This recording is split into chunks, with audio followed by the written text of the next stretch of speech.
Good evening and welcome to The Real Study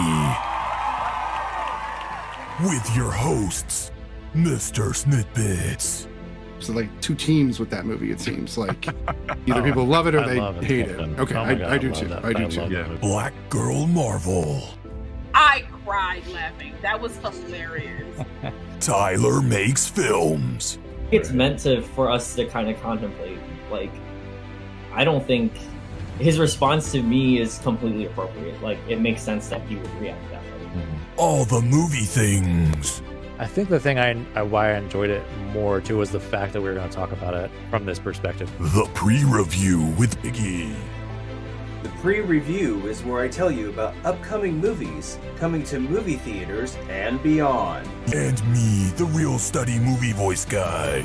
I probably would have been in love with this movie as well if I had watched it earlier, like when it came out, or maybe right after. Let's go to the poster wall.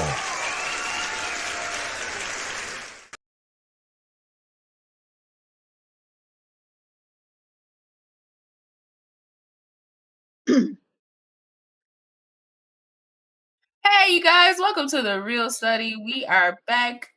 MrSniDBitS was just talking, but he's here. We're here with Lieutenant Commander Ray. And back on the panel tonight, we have all the movie things. Brian, what's up, man? You were missed. Thank you. Okay. And first and foremost, before we get into the episode, I just want to let everybody know, please go and follow The Real Study on all social media platforms. Maybe not TikTok. We're not sure how that's going to pan out. But we will still love your support. Just follow us on social media, IG, Twitter. We have a Facebook, I believe. Do we know? I don't know. Maybe. Yes, we do have a Facebook. We have a lot of things. Just search The Real Study. And don't forget, we are on your podcast sites too. So Spotify, Apple, Google, we up on there, man. Anchor, we are across the board. So if you can't watch us on YouTube, you can definitely listen to us. And if you wanted to just 30 languages. In 30 languages? Not really. I don't know. No, that's in the future. That's in the future. In you 30 can, languages, you in can the get future. captions in a variety of languages. Yeah, there you go. No, in a variety of languages. Yeah. And I would like to ask everyone if you enjoy what we do, if you enjoy our conversations, the topics we talk about, the films we bring into this space, join our Discord, and come talk to us and have a good time. Maybe request a movie or request something that maybe a TV show we've never seen before, and we can give our spiel on it. And who knows, you might even get something really terrible. Listen, we do have veto power. Yeah, exactly. We do have veto power. Yeah, it's like, but we are a group of people who like bad things that are silently good. Yeah, right. And I'll speak for myself because I like the Super Mario movie. But we will also watch things that are outside of our comfort zone to make sure that we cover everything in one way or another. So please. And also things outside of our cultural zone. Yes. Okay. 100%. So we are not a group of people who limit ourselves, who try not to limit ourselves to one particular type of culture or one particular type of genre. So we are open to them all. But take it away, MrSniDBitS. So tonight we've got this lineup of DC animated movies. Of course, this was picked by the always awesome Lala. We've got Justice League Flashpoint Paradox. Then we've got Justice League War and Son of Batman. And then, of course, next week with Tyler returning, we should have the full season 2 panel returning next week. So that'll be interesting. We'll be covering Minari, Tom Popo, and I think it's, what was the other one? Oh, I'm going to mess this up. I thought I had it. Burning is the other one. Burning, yes, with Stephen Young. We'll be covering those three. But for today, we're going to move over to the main screen and we're going to say hello as we've already been doing. But we've got all the movie things back, and you had a big trip. How was your trip? Any words that I say will not do it justice. It's like if you get a chance to go to Thailand, go to Thailand. It was incredible. We went to 3 different cities: Bangkok, Phuket, and Chiang Mai. Wow. And yeah, it was and personally and professionally, because I shoot video and photos, and professionally it was like I was checking off all these. It was like a National Geographic trip in a lot of ways for me. I mean, I've never been that close to elephants and be able to shoot video and photo of those creatures. So it was really great. And just amazing food, amazing people. Loved it. So I'm back. Getting back to my routine. I needed a weekend, a whole 3-4 days to recover, but I'm here Yeah, Good. Glad to have you back. Glad to have you back. We have Lieutenant Commander Ray returning as a kind of a regular co-host at this point, which is great. And of course, you're always welcome, as we've talked about before. How has everything been for you? Okay, I didn't realize I had myself muted. No, that's okay. Fine. The weather is stupid in Ohio. Mhm. It's hot and then it snows. You never know. So it's fine. That's no good. And It was 12 degrees yesterday, I think. Yeah, me and Ray live a state apart. And so we leave a state apart. So whatever I get, she gets, and vice versa. So it's been real. Like I've been telling people all the time, Mother Nature's trying to kill Michigan, and I guess in Ohio too. Because in the same week, I mean let's say Monday to Saturday, in the same week, it could range from being like 20 degrees to towards the end of that week, it'll be like 75 degrees. And then you're like, I don't know what to do with my life. But I've been good. I've been auditioning for things and putting out monologues on YouTube and things like that. So, on my social media pages, just trying to, put myself out there and be a little more comfortable, like in a minuscule way in the spotlight, you know what I mean? So that when I am in the spotlight, I won't be as, oh my God, deer in headlights. So, plus you never know who sees your talent. Get used to camera. Yeah. Right. Yeah, exactly. Lighting. Talk to Bri about that in the future. That is not untrue. Myself, we're hoping to get life going, in a new direction with potentially moving. We'll see how that goes. I cannot seem to fix this Flashpoint thing. That's fine. I'll just. Well, life finds a way, Life does find a way. And there was a big thing, actually, weirdly, you say that Sam Neill apparently had stage 3 blood cancer, but then seemed like there was a lot of hype around that because it wasn't true. It was true, but he got over it. But all the headlines said he has it. Right. And I'm just like, yeah, exactly. So entertainment news as always. We also lost a great actor this week, Lance Reddick. Yes, I think everybody is kind of shocked about. I didn't know he was even ill or anything. So I don't think he was. I don't think he was. Did he just? Yeah, they said. I think they said he died of natural causes. Yeah. They said natural causes. Just like. But how do you die at 60 about natural causes? Yeah, he was 62 or what something. What does that mean? Like, Doesn't that mean a heart attack or something? I mean, no. I think it just means he was, life was done. Sleep. He just kind of went into sleep probably or something like that. Like, because they're saying natural causes. 9 out of 10 natural causes is he fell asleep and they just couldn't wake him up. Yeah. That's weird. Yeah, I mean, natural causes is one of those things that's like it covers. No, for sure. This is wide variety, which a wide spectrum. Yeah. So he died from being human. Then that's odd. Yeah. They say humanity is a disease. So, but they also say that without death, you can't really appreciate what life you have. So there's very true. A nice balance. We're getting really philosophical before we even get to the animated movies tonight. Oh man. But that's the topic. That said, we can move right into this, but I know Lala had picked these 3 films specifically. She said, I'm picking these 3 films for a reason, and I thought I would let you go first. Tell us why you picked the films, and then tell us about your take on Flashpoint Paradox. Go ahead. Alrighty. So I picked these films because 1, I love animation, okay? And then 2, I think DC has some of the best animation across the board. And I don't think they get a lot of outside hype. There's a lot of hype in the fandom, but I don't think they get a lot of outside hype because of the live action DC films that haven't done quite as well. But I picked these 3 because they are a part of what Warner Brothers and DC could have done for their live action films and make a through line of a storyline. Because like for me personally, I know me and MrSniDBitS and was that Retro Take Noir now? Yeah, BB, he still goes by Biggie, but yeah, but I call him BB, so we call him BB.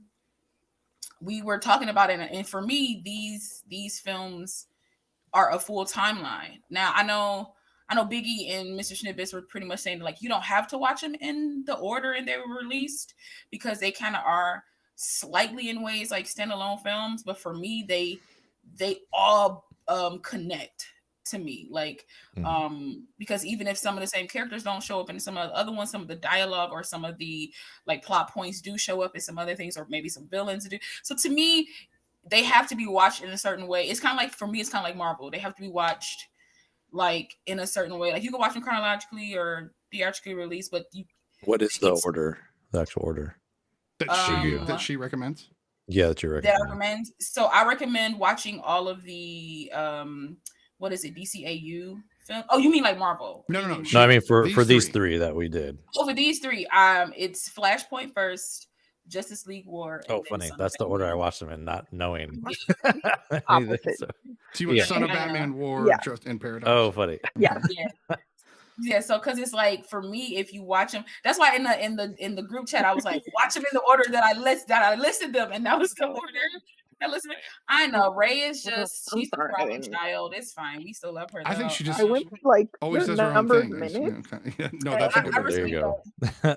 I do that sometimes too. Yeah, I'm like, what's the runtime? But that's usually how I do. I go by runtime because I'm just like, if I'm gonna make it so I'm watching it on Sunday, like let's take a minute. Yep. Like give myself some time. These are all like, this is like the fastest viewing. Yeah, these are like hour 30, hour 20, hour 20, yeah, hour 30. Like they're animated movies. Short. They're genuinely the right length for an animated film. Yeah, and they're like, but they're still chock full of like amazingness. So for me, I don't know. I watched them in the order and just found them way more enjoyable watching them in the order that they were like released. So my take on the Flashpoint paradox, because I don't say Justice League, because okay, but yeah, I mean, it wasn't interesting that they called it wasn't a way.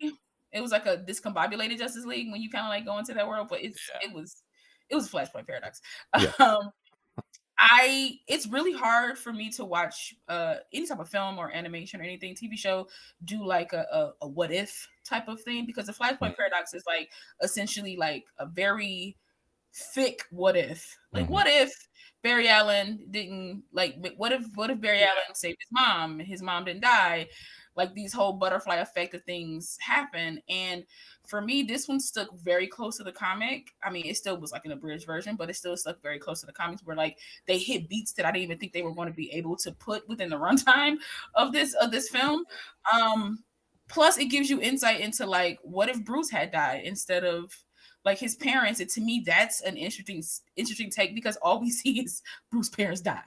All we see is pearls falling on the ground and the glint of a gun and Bruce crying. We always see this. So like, it was very interesting to see like how his father became a way more brutal Batman. His mother became the Joker, which I think my mind would crack too if I'm holding my cradle on my dead son's body and I cover my face and his blood is on my mouth now. I think I would lose my mind as well.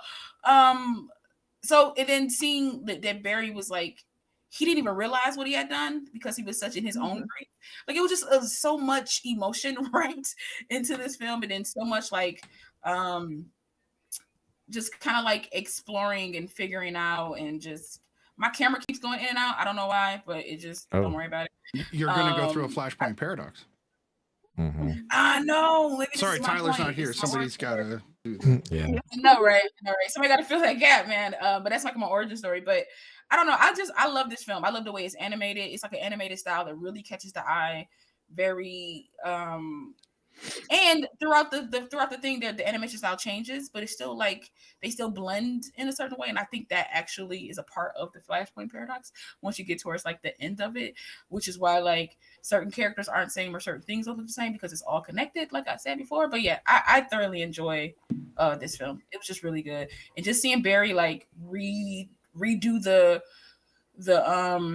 accident that happened on him, and he just got burnt to a crisp, and he was like, do it again. I was just like, okay, that's some Batman in you, man. And then the part that really kills me all the time, and I think I might make this on my segment on TikTok of random scenes that make me cry, is when Bruce reads the letter from his father, and you just see the teardrop on the letter, and I was just like, Batman cries. If Batman's crying, we have some problems. There's something going on where maybe we should. Yeah, for sure. Yeah. How about you? How about you, Brian? It's been a while, so I'm glad to have you back. What do you think of the Flashpoint paradox? Yeah, this was a interesting selection, because like I never like watched any. I never watched any of the DC animated films. And so this is good to get to jump into them, because I've always been kind of curious about them. And I do. Like I enjoyed parts of them, and for this one, I may be the naysayer on some of these this week. So But for me, it felt like a lot of it was like really rushed. I found myself wanting a little more here and there, you know what I mean? And like, I thought the animation was great, and the voice acting was pretty good. I've always loved this storyline. Like, I've always been intrigued by this, and like, and how Lala mentioned, like, the DC does do their own like what if, they call them Elseworlds kind of things. But I don't think Flashpoint was part of an Elseworld, was it? No, this was just It was like this was a reboot of the comic series. New 52 is what came after. Yeah, Flashpoint. Exactly. Right. Yeah. But in this lineup of DC, this included under the umbrella of the DC AMU, there are Elseworld projects. Yeah, exactly. Yeah. Like, they've done like Red Sun, stuff like that, I think, before. I think like Assault on Arkham is one of them too. Yeah. So, Right. Yeah, so it was cool to see, and like, it makes me think too about like ahead for the Flash movie of like, okay, what stuff are they going to include from this? If any, like, which we haven't seen. Like, there's not going to be a Thomas Wayne in the movie, it looks like, unless Michael Keaton is supposed to be Thomas Wayne, which would we be know wild. that his Like, parents died, and that's Bruce, so that's weird. Yeah, so we'll see. But anyway, like, I do love like all that kind of alternate thing, because like the whole theory has been around for a while of like, even if you change one like molecule in like a parallel universe, it changes, like, it can change an entire thing. Yeah, exactly. It's kind of crazy. So ripple. Yeah, it was just like so fast. It was like just went through things so quick. I mean, like, they get to the point. You know, they really do. They don't waste any time. But I'm so used to like film, like full like feature length films where I'm like, okay, we get some little more character development, you know, here and there. I was just like wanting a little more. Is really it. But still, an enjoyable watch. You know, especially how fast it is. So can't be too mad. Fair enough. How about you, Ray? I enjoyed it. As soon as it started, I realized that it was the same storyline from the upcoming Flash movie. That's the storyline that they're adapting. So I was glad to be able to see it, because I'm not going to watch the movie in the theater. But I really thought, like, I like a good kind of what if scenario, and I like the idea that it's not just the one thing changes and it kind of sets forward in the future. I like the idea that it affected everything before and after. There's of course, this is what I do. I talk about Star Trek.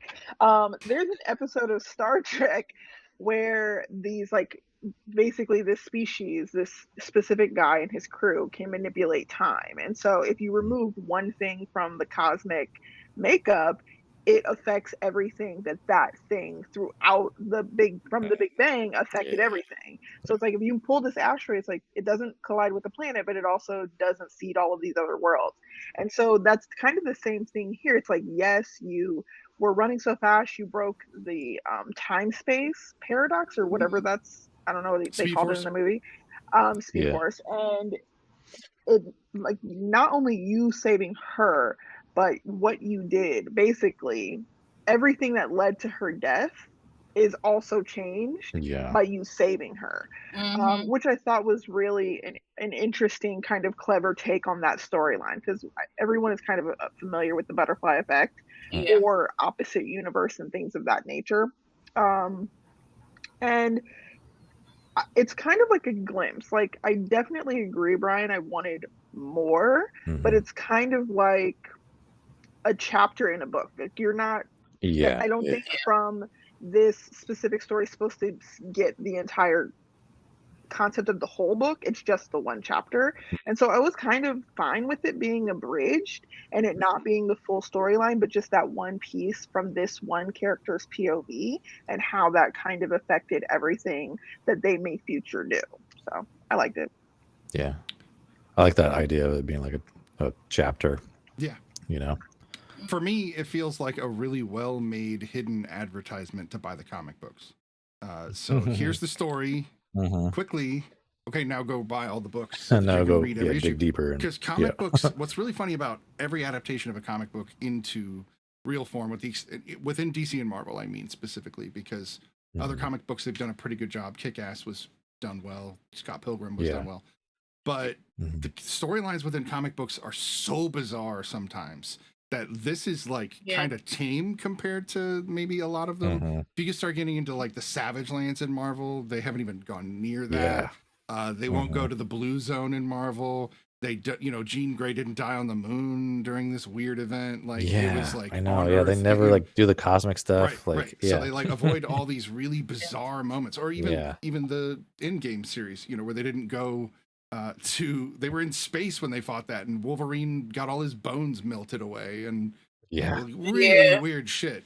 So I get why they do this, because main audiences can't handle comic books. Like they just can't. Like it's not built. They're not built for it. So they got to pull all that out. So there's a ton of stuff. And then the audience is 10, 11, 12, 13. That's literally who these are aimed at. Or 13, 14, maybe, I guess, because they are PG-13. But they're trying to get the 10-year-olds. That. Sure. So I think they simplify it for them as well. And it's a little terrible, Brian, that we started you off on Flashpoint Paradox, because it is the highest rated one of all of them. So interesting. That's about as good as it gets with the DC animated universe. Oh, gotcha. Because I will say, like, I'm just I saying, don't agree, critically.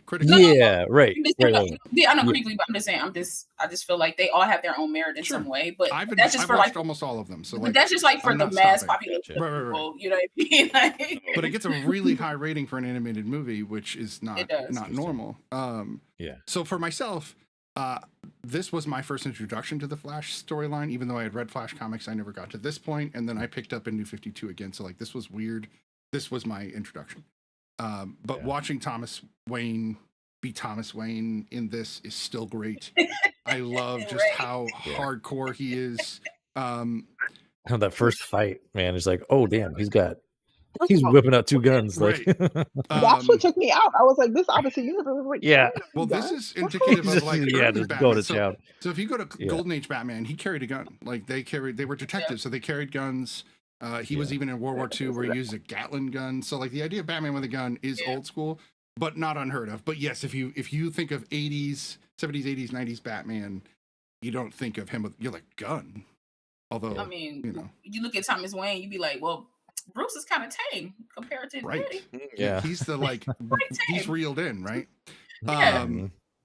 Kevin Conroy, of course, does the voice for Batman in this. So of course, we love it. Thank you. Yes. He doesn't always, and there have been some interesting and good replacements for him. But the reason why is because of the paradox. But continue. And what's funny to me is that this is like a Grey's Anatomy special in a way, because both the Flash and Batman, Thomas Wayne's Batman, are played by Grey's Anatomy alum. So Justin Chambers plays the Flash, and Kevin McKidd plays Batman. And then we've got Michael B. Jordan popping up as Cyborg. I know. Which is he was the one very recognizable voice in there for me. I was like, oh, that's totally the moment you spoke, you're like, it's Adonis Creed. Yeah, that's him. Nathan Fillion reprises his role as Green Lantern. He was He's been a great Green Lantern in the animated universe. And then Carrie Elwes shows up as Aquaman. I mean, why didn't we just get him in live action Aquaman? Like, that would be great. I mean, he could have played any one of those roles, but let me not. Keep going. We can go off the rails. These are animated movies, so we've got, we're going to talk about stuff, but you can break into the larger DC universe. I'm not going to have a problem with that. But ultimately, this was a fun movie. I think this is my third watch, but the third time I was on it, this is quick. This is not, this is an abridged version. It definitely, not like it is a commercial, but I kind of felt that this time. I was like, they really want to suck you into the comics with this. And it's true for even Planet Hulk, which is one of my favorite animated movies. It's really the shortened, Ragnarok's the shortened version, but we don't need to go into that. But I'm going to digress, because I could just... Yeah, let's not go to Ragnarok. I think half the wait, actually, I don't know how Ray feels about Ragnarok. I know that Brian liked it. And I know people like it a lot. Thor Ragnarok? Mm-hmm. Yeah, the film. Yeah. I liked it. I mean, it was fine. Okay. Are we in love with it, or was that so, the wrong reaction? So we hate it. Not me. I hate it. Right, I don't we- like me and You don't Smitty- like Thor Ragnarok? We both Me and hate Smitty- it. Yeah. I Yeah, can Smitty don't I like it. can admit. Tell me more. Like it sucks. No. There's like I can admit to anything having nice parts. There are parts of Thor Ragnarok that I thoroughly Sure. enjoy, but as a start to finish, sir, like Sir, I love that. sir, like the start to finish, I was not a fan. This is I the I film, probably feel that way about Thor 4. yeah, I like Love and Thunder, but it is a mess. So those critiques are very valid. Right. But I enjoyed I think the concept, and some of the like the performances, the execution, unhinged. Wow. I like I said, I can always pick out like there's things in Thor 3 and Thor 4 that I was like, I like this. Oh, I'll take this. Oh, that was funny. But as a like for me, it was like it was literally like as Guardians of the Galaxy. Like that's how it felt to me. And I was like, we already have a Guardians of the Galaxy. We already have like this I quirky feel that. type of humor. I have a solution to And they- both of these films, right? Just take Thor out of them, Ugh. and they're better. Like That's because they made Chris Hemsworth like a himbo in a he's a sense. Where they himbo were to the just like, max in both. it was of just them, like, man. why are you? He's a god. He's like this ethereal type of god. You made him into a caricature, and I was just like, I think that's more to do not with the subject matter, but like with Chris and Taika being so close Mhm. that Chris and he likes playing humor. Like if Taika wrote him anything to do with that, he was gonna go with it. Like I think that is kind of where it goes. Probably improv some stuff. There's definitely some improv in there. Absolutely. which I feel like that. I feel like y'all not improvisers. Like let's Are not goats even go funny in into New a- Zealand or something? Like, I'm sorry. That was I don't that know, was one of the maybe. worst parts of that film for me. They overused that goat joke so many times. It was and I funny the just first like- time, and then it kind of died. Anyway, I was just so like, man. But yeah, I can talk about this all day. yeah, and again, you know, comic books will bring up the whole world of the comic book universe. So have you guys ever seen? I absolutely love Thor Ragnarok, by the way. Since you guys want to trash it, I have to defend it. Please do. Go. Take a minute. So Please do. yeah, Yeah, I'm sorry. I mean, it was like I had such a great time with that film. Like, Yeah. regardless of like whatever, like Thor being a himbo, I still don't even know what the hell that term means anyway. But to me, I loved Chris Hemsworth so much in that film, like right away too. Like the scene of him dangling from the chain and then having to turn around. I'm like in it already. I'm like, okay, I'm gonna love this movie. I love Taika. that's when I For was me, out. Taika can do no wrong, really. Yeah. I will say though, Love and Thunder is weaker than For sure. Ragnarok for me. Not the weakest of the Thor films. It's still Dark World, but even though I don't know, like it's a close. You have to defend Dark World because Well, like Dark World, I like I don't hate Dark World as much as some people do. Like, I mean, hell, even the Yeah, actor no. that played the Dark Elf hates Yeah, that movie. Eccleston He hated hated working on that that movie. movie. yeah, Yeah. Chris Eccleston, He yeah, hated doing that.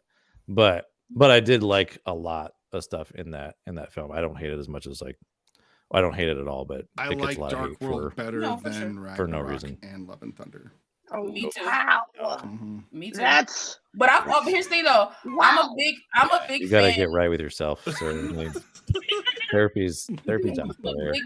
I'm a big fan of the first two. I'm a big fan of the first two Thor, and not a Yeah. great fan I of don't like last the two. first one actually. I think it's just awful. Oh, His wig I like is the- terrible. The What's Jeremy going on Renner with his like eyebrows? just kind of you know they His- throw him in there. his dyed eyebrows. Yeah, no. I also hate the first Captain America. People don't realize that. I think it's one of the Oh my weakest- God, one of the weakest really? MCU films. I That don't- is You guys I didn't even don't- one of the best Listen, But see, that's Joe me. Johnston also, like- Me and Snitty are kismet Right. because I don't like the first Captain America either. Again, it has. I'm not gonna go as far as Every saying time you say I that, hated it. my blood pressure goes up. I'm sorry. I- I'm so sorry. I like Winter Soldier a lot. I think Winter I'm- Soldier I'm is a not solid gonna watching, like, installment. Bollywood version or something. Like, Hate what's the first Avenger, but it's such a heavy propaganda slow film, and I understand that's a time in which it takes place. Right. But you're not making it for the 40s. You're making it for the nows, and I'm just like, why? I just got bored. Rush after But a yeah, you while. gotta set, Rush but all they that still in gotta the set it in the beginning, right? 40s though. I know, Yes. well, The thing is, like, he had to fight Hitler a little bit. Well, and the thing is, like, the film itself wasn't propaganda. They had to talk about the propaganda because the 40s were so heavily driven by like, Thoroughly you understand know, you that. gotta. So that's like why that's Listen, there. you're But making it for like people now. So like I said, if this film could have benefited from maybe 15 minutes of that being disappeared. It was so much of it, and it was all repetitious that you didn't. I got it the first couple of times you showed me what he was doing. That we could have moved on to something different, but they showed that sequence of him being like on the stage and I'm doing this like so many times that I was just like, that's more can he punch somebody in the face? I think that like, Joe I'm tired. Dante was an interesting choice, but I don't know if he was the right choice. I think he made Joe Johnston. That's what I meant. I don't know why I said Dante, but yes, I meant that's who I meant. I think. Yeah. I think I don't know. It wasn't the movie of those 5 from the beginning that excited me at all. It made perfect sense for him to direct that film for me because he directed The Rocketeer, and it's just like boom, but like it just made perfect sense. Maybe see, I didn't like The Rocketeer either. Oh my god, that's there it is. Brian, he's like, I came back for this. I am. Yeah, what the hell? The Rocketeer is like one of my absolute all-time favorite films. That's cool. There are moments that I enjoy. But again, maybe I need to watch it again as like the 36-year-old that I am. Maybe I can appreciate it more. Okay. But when I first watched it, it wasn't a thing. So yeah, we gotta put Aina. If you're okay with that, we don't want to trash it or anything, or like, you know, we don't want to kill nostalgia.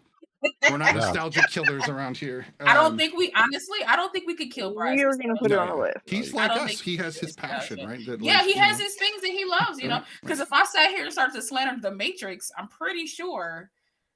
Look at his face. He already got triggered. He already got triggered slightly, and I was making it a hypothetical. He already got triggered. No, so many people hate on the Matrix that I'm very used to it. I have a very thick skin about it. So I don't know how you can. That revolutionized movies, like storytelling, like art, like direction, cinematography. Okay, all right. But like, but just like Saw was good, everything after that ruined it, right? Yeah, I kind of get that. Anyway, we have gotten not off the rails. We're off the gravel. Talking about a whole different universe. Right? We got onto horror. I know DC was like, "Can we just be noticed without Marvel being brought up?" Within the thing. Poor DC.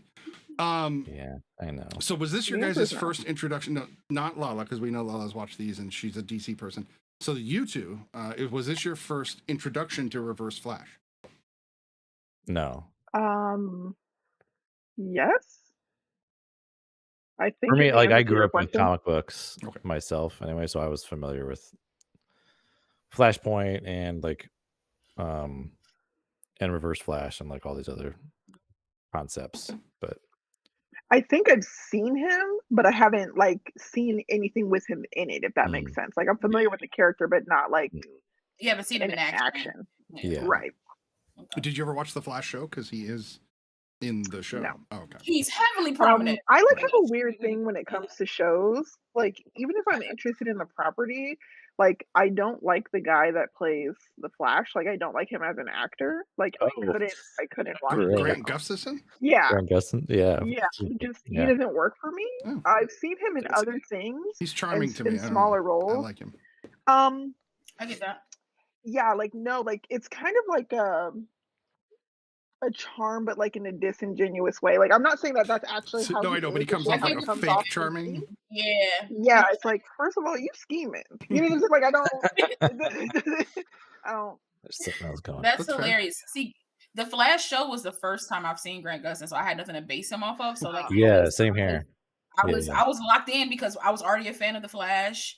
You got this kid. Did you watch Arrow first? So did you catch him as he showed up? Okay. Yes, I caught him as he came into the. I was just like, they bring in the Flash, like so I was all hyped for it, and I felt like this kid like fits. Well, he was on Glee. I remember him from Glee too, but I had to watch Glee. So I had no idea. See, I remember him. I'll take that back then. I did watch him on Glee first. And then when he was on Arrow and he popped up, I didn't remember he was a guy from Glee. Right. Oh, funny. Because he didn't look the same. But then when I went back, I was like, oh yeah. But I probably blocked that part of my brain out of Glee. So that's me and Jonathan Graff. Jonathan Graff, Glee I always and thought the he Flash, was just there was like cool, a number of years. Yeah. Yeah. I get what you're saying, Ray. I watched the old '90s series too. Oh yeah, okay. with So John, with I John love the Wesley original Shipp. side. Yeah, Yeah, me too. that was such a ridiculous but great show. It was yeah. Mark John Wesley Hamill, Shipp was showing up amazing. playing, a Yeah. character. Yeah. But that was when Mark The Hamill suit's was cool. like really low in his career because he Yeah. dipped pretty hard right around then, and then of course Batman brought him back. But when you're doing Children of the Damned, and you're playing the preacher, I think your career's waning a little. From Luke Skywalker, that's quite a couple. Let's see who else is in this movie. We got C. Thomas Howell coming out of Nowhere and playing Professor Zoom. He's a really great voice actor, When though. I saw I feel like him some on actors they IMDb, I couldn't was like, make it. really? Yeah, I feel like some actors that like kind of faded from the screen, they become amazing voice actors. Like it's just like they transition so well. And then we've got Ron Perlman, all just as Deathstroke, randomly. And then Ron. Kevin Michael Richardson is in every DC movie somewhere. Like they just put that guy into all of them. So if you hear the deepest voice in the movie, you found him. And then it's definitely him. It's definitely him. That's almost my favorite How I Met Your Mother episode when they try to romance him. I don't know if you guys are big on that show, but and then Yo-Yo. I love that show. Yeah. Yo-Yo, who is of course the alternate universe Harley Quinn, not played by any of the Harley Quinns that I could see. So it's interesting to talk about the voice acting part of this because that's really where it all lies, because they do all that first and then they animate after. And I don't know. Yeah, the animation styles they choose in these, I like this one. It's pretty kind of standard, but I kind of like that. I don't like it when they go too far into the like expressionist or artistic realm. It kind of, I sometimes it's okay. So like Spider-Verse did a great job with it, doing something different, that's amazing. Changing frame rates and stuff, kind of showing when he could get his stuff together. Very interesting stuff, but nothing stood out to me on the animation on this that was like exciting other than it looked good. Same. It looked like a visual comic book, like which I think is kind of peak for this type of film. Like you almost want it to look like you're watching the comic, which I really enjoy. That it was kind of simplistic, but in like a classic style. I do like that. I have kind of like a thing where I've avoided watching. So I'm like a huge fan of Jim Lee, who is a comic creator and an artist. He's like a big wig at DC Comics, as far as I know. Still, I think he's still the editor. And Jim Lee. I mean, I have a Batman statue from Hush. You have that statue? The with him standing on the gargoyle kind of thing. That's like based on his design. And the thing is like they always have a hard time translating I love his art, but when they really try to translate it to something else, like they have a few DC animated films based on like Hush and like some other Jim Lee drawn comic runs, and so like I kind of avoid watching those because I'm like, it's not going to be Jim Lee, you know what I mean? It's not going to look like Jim Lee's. So I kind of wish like there was something like they could kind of translate that, a little better sometimes, but still looks good. Agreed.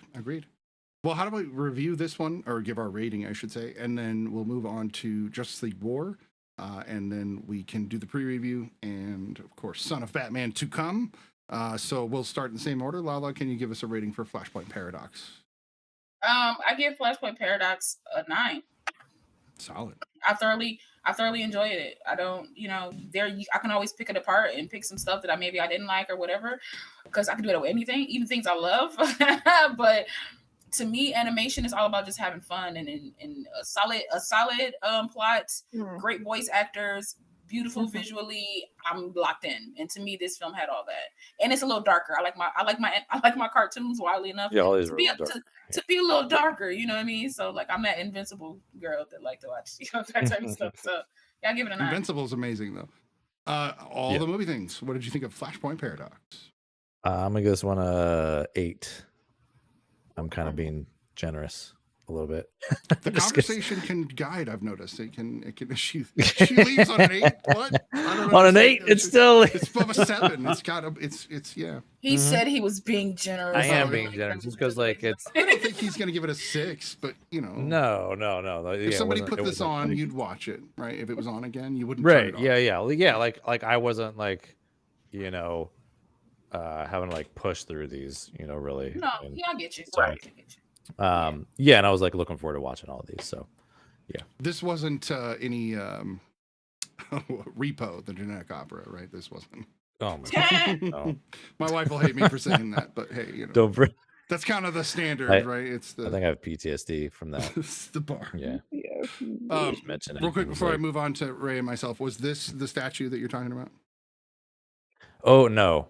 So he's actually like stepping on like the a gargoyle. Though you did mention. Yeah, the and he's like gargoyle. got his cape kind of billowing, and yeah, it's So pretty it's sweet. this one, which is dope.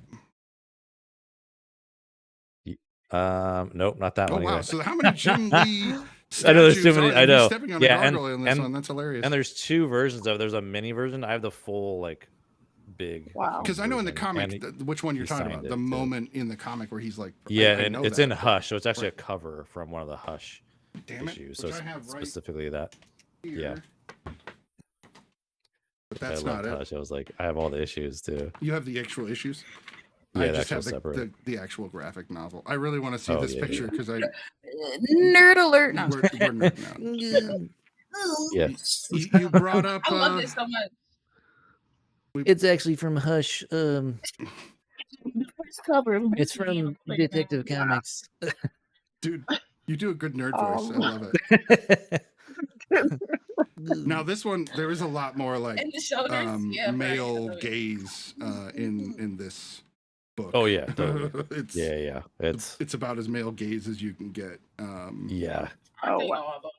Just Like- It's like his. Yeah. Oh, I can't get The covers are gorgeous though too, and they did some alternate is covers beautiful. too. it is beautiful.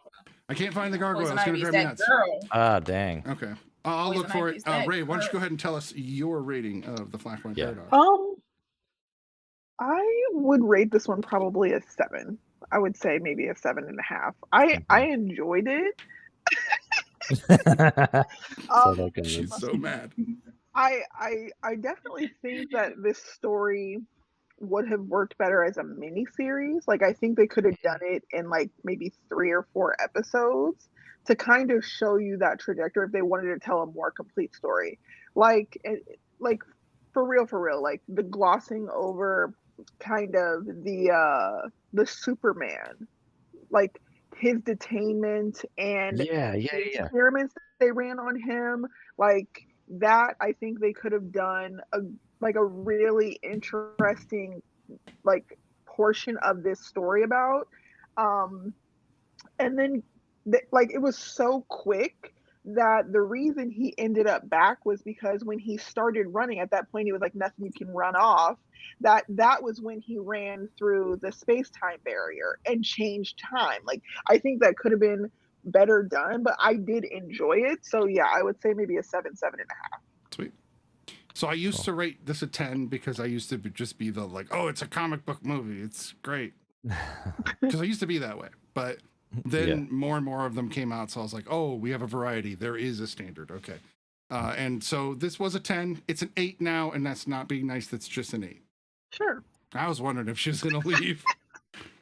So if it's She's like, not a 9, y'all then can it's get out. not good Like- enough for Lala. That's fair. That's fair. The whole episode. No, I'm out. Flash- Like, okay, Lowy. Flash and Batman are two of my favorite comic book characters, kind of period.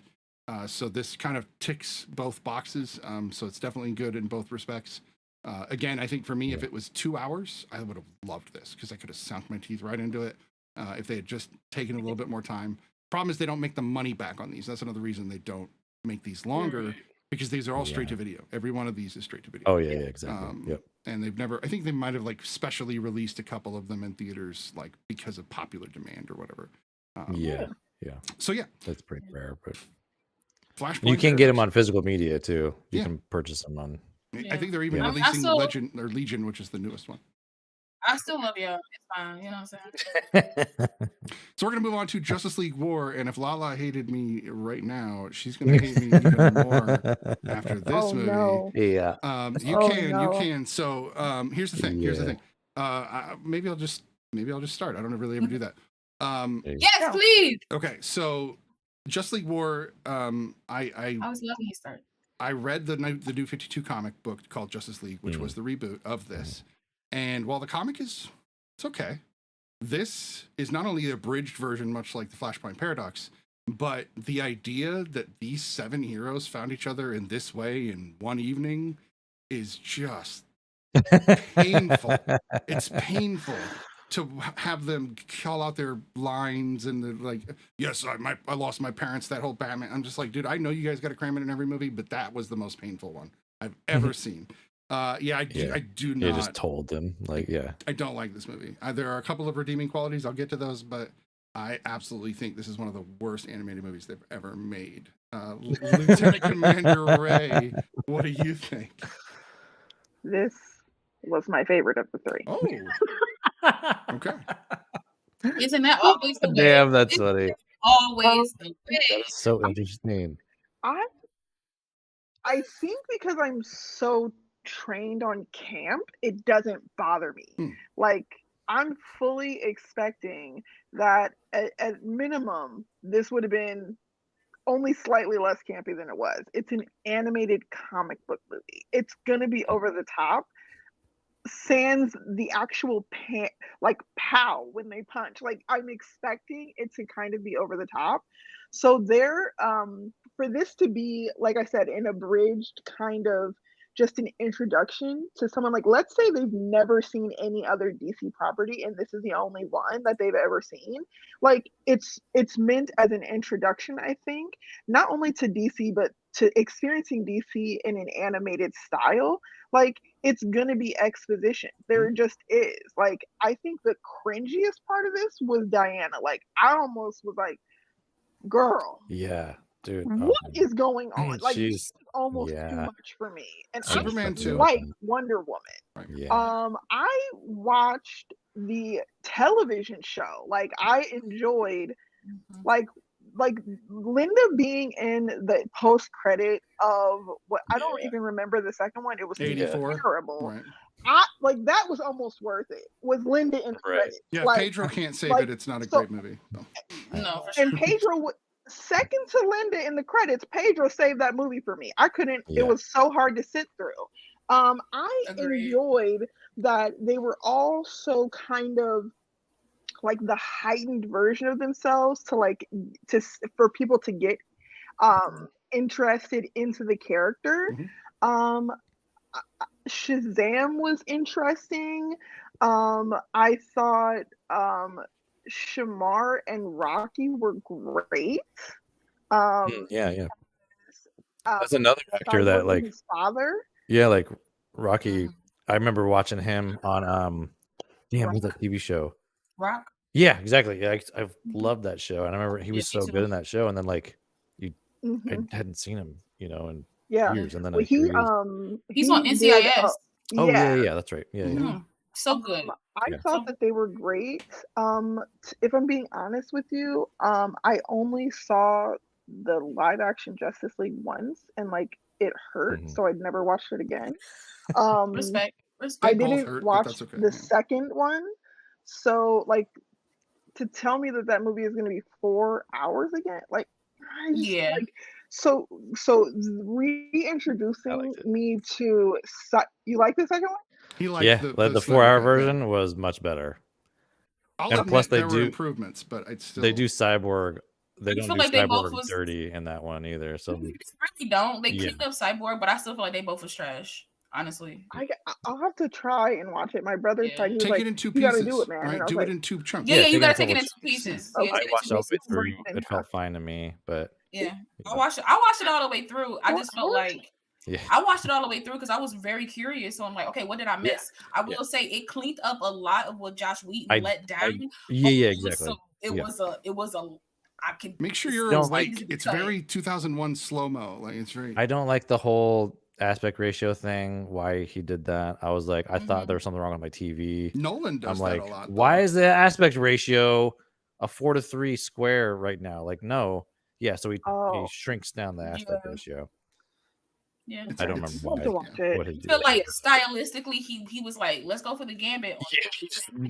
Totally. And then to the hard left. Yeah, and it was just like, oh, we just pulled back a little bit. I want them to totally forget Joss Whedon Yeah, you know, no, that's given what it we're felt from the like, space which it I is. get. Yeah. I totally understood. Yeah. No, I get like that too. what But like one more note on this movie. Sure. One of the notes I typed, I said Superman washed up Batman. I said I feel like in this version is like almost like the most arrogant version of Batman. It's like I feel like Batman doesn't realize he doesn't actually have superpowers.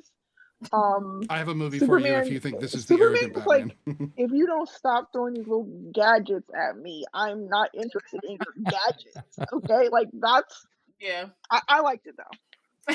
Yeah, that's funny. All the movie things. What did you think? I'm gonna be in between Snitty and Ray on this one. Like I definitely have some stuff with like, okay, first off, like I'm glad you mentioned Wonder Woman. She was the biggest problem for me in this one. And I have to say too, it's a lot of it's because of Michelle Monaghan. I was like, I love Michelle Monaghan. She's great.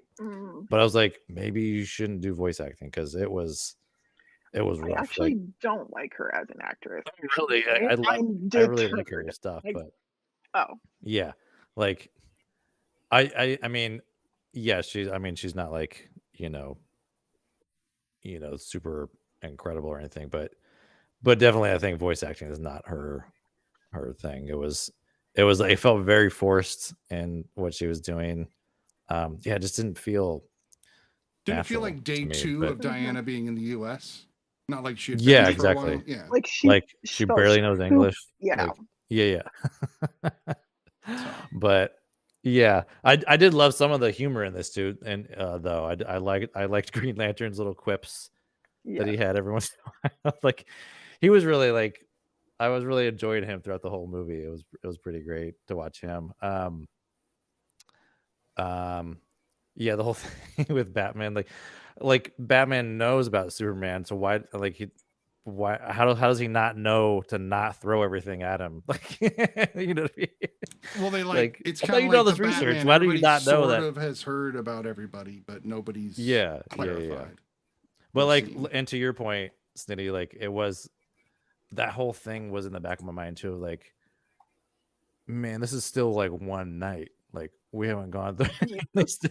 Yeah, like we haven't like. Yeah, which like it had really been a few weeks or a month, and they like kept meeting up, and like yeah, I think I could have dealt with that a little more for sure. Yeah, but yeah, there's still some fun bits in it though. I mean, the humor hit for me. I did enjoy like Shazam. There was one played by Sean Astin, which is weird. Yeah, I know. Yeah, totally. It was great. Like he tapped into like the kid element, as Shazam. There was one moment though where he like said his name. I'm like, wait a minute, you just said Shazam. Shouldn't you change back? But he didn't say Shazam. He just said, my name's Shazam. I was like, oh, wait a minute. Like, okay. Yeah. But anyway. I always thought with that it's intention and not me just saying right. Yeah. the name. Of course, yeah, because when he does it later on, it's definitely like it's definitely like I think it's always intention because if I just said my name Shazam, like what's your name? Shazam, and it happens every time. Shaking hands with somebody or something. You feel me? That's like not be good. nuts. Yeah. It has to be intentional. Fries the person like right. Yeah. Oh, sorry. I just remembered. My name's Charlie. Sorry. Yeah. I just remembered we had a note that I actually highlighted in red. I said in the middle of the battle, he takes off his cowl, puts on a jacket and a Scully. Oh, I know. And then flies it like scales this like. That's Batman. I don't know. If you don't get off this bound, trying to get up. And just getting caught and just taken. Really? But he found it it was all resources that were already there. It wasn't in his. It wasn't in his belt. It wasn't in his. It was to cover up the Batman horns. Did he tuck his cape in? It was too much for me. Like that's what that was the thing. Yeah. His cape was all tucked in and like. What? Yeah. He was just a dock worker. I don't know what you guys are talking about. I know, right? Like. Okay. Yeah. Okay. I want to see that action figure. Batman dock. Honestly, dock worker Batman. I would purchase. Yeah, I would too. I would too. Have you guys seen the action figure of Aunt Beru and Uncle Owen from Star Wars? It's just a dust pile in the package. Yeah, it's pretty bad. It's dark. Yeah, I mean they're not real, but yeah. There's also the Force. It's just an empty package. It's anyway. I love those kinds of things. Lala, good. what do you think of Justice League War? Well, I That's love all it. straight. Lala. What else to say? I don't know. For me, okay, listen. So okay, bad voice acting aside for Michelle, it's that her portrayal or the scenes that they showed us to me was the first Wonder Woman. It was like she was new to this world. She eating ice cream and being obsessed, like, oh my gosh. Now, did they have her dressing a little differently? She was a little more out in this her booty was out, is what you meant to say. I didn't know about the cheeks out. It's all about her thighs in this movie. You know. She was out in this, but again, she comes from a place where like that's not an issue for her. It's only an issue for us. That's like, you know. Yeah, no, that's true. They're not sexualizing her on Themyscira. Like, they're not, you know what I mean? Yeah. And if they are, then I like you too. You know what I mean? Type of thing on Themyscira. Yeah. But you know, so it's like, I don't know. And it's like this happened in Gotham. Superman doesn't really patrol Gotham, so I can understand why they don't know each other, but the legend of these people do get around. This is Diana's first time here. Billy Batson been trying to keep his stuff under wraps, it seems. And he's klepto all the way. Okay. No, for sure. So like he's trying to keep his stuff under wraps.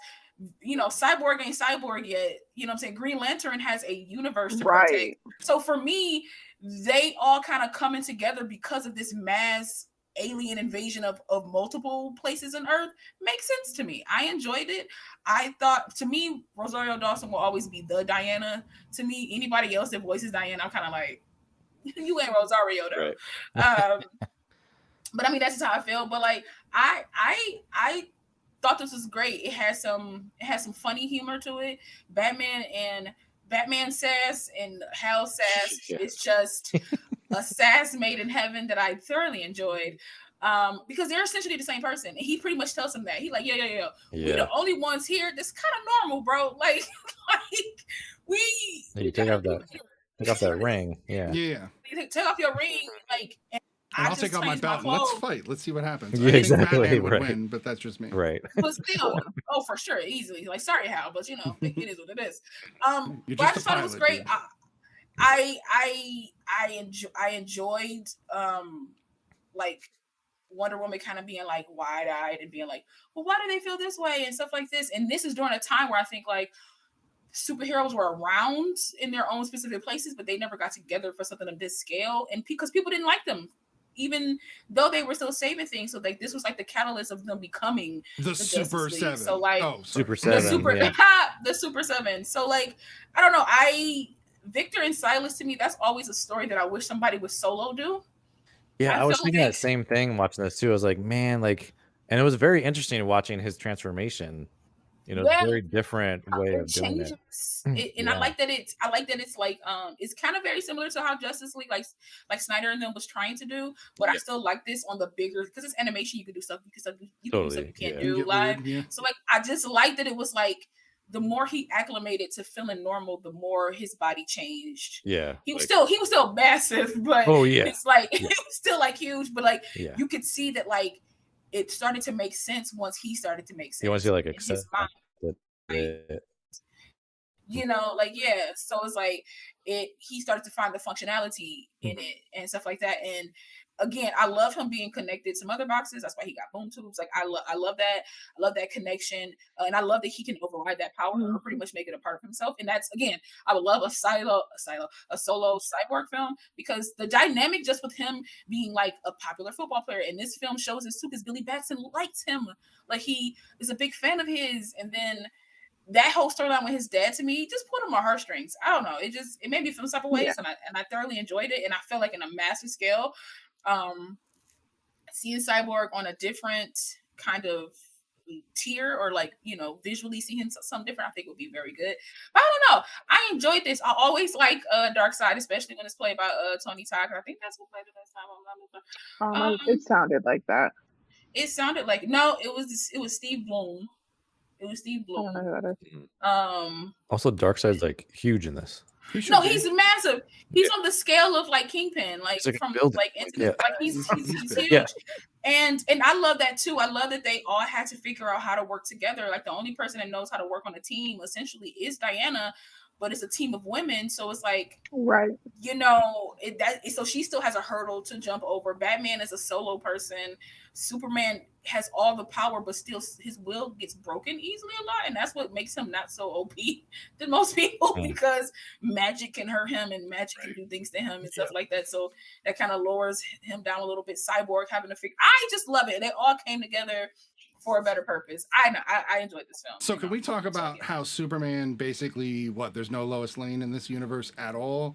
He sees Diana, immediately is in love with her, immediately starts to like play the jealous boyfriend and like getting. No, there is a Lois Lane. So Lane Diana in this and Superman both in this were just kind of brain dead. They both felt it felt like they made them dumber. It was rather than the kind of witty that they usually are. It was a Lois Lane in this film. She just never. Yeah, you see Jimmy. You see Jimmy and Lois. No, I know. You see Jimmy and Lois. Yeah. Superman But yeah, she's not like Lois really bugs me, and I know that Superman and Diana had a thing. But no. But the thing is, the paradox shifted everything. This is why he's not. So I love it, but I love that aspect of it, right? I that's just me personally. I know that it's like always him and Lois, but I also like that him and Diana kind of do a thing, because it's like you have somebody that's like on your level, and this is the first time for her seeing a man that's like just as strong as she is. Like, you know what I mean? Like, and I don't think Diana encounters many beings that's like or of equal power or on par with her. And I love the way that they made Superman like a Mack truck. Like, bro was just floating through stuff. Like, to me, that is Superman. They made Alan like, Tudyk a Mack truck. I don't understand I know how they did that, but I just love that, and I love that. Like, again, I am 100% with y'all with the voice acting for Wonder Woman, because she sounds very aloof. Oh, sir, you should be proud of this ice cream. Like, it's very, it was very much so like they wanted to. They wanted to have her like a childlike voice, like, oh my God, this is great. Oh, but it was just very older woman trying to be a child. Like, that's how it was. Like, it wasn't. And again, Wonder Woman's a woman. You don't have to make her sound like a 14, like a 12-year-old. She's also. I would argue that Wonder Woman is technically a demigod or a Hercules level god. No, she is. Yeah.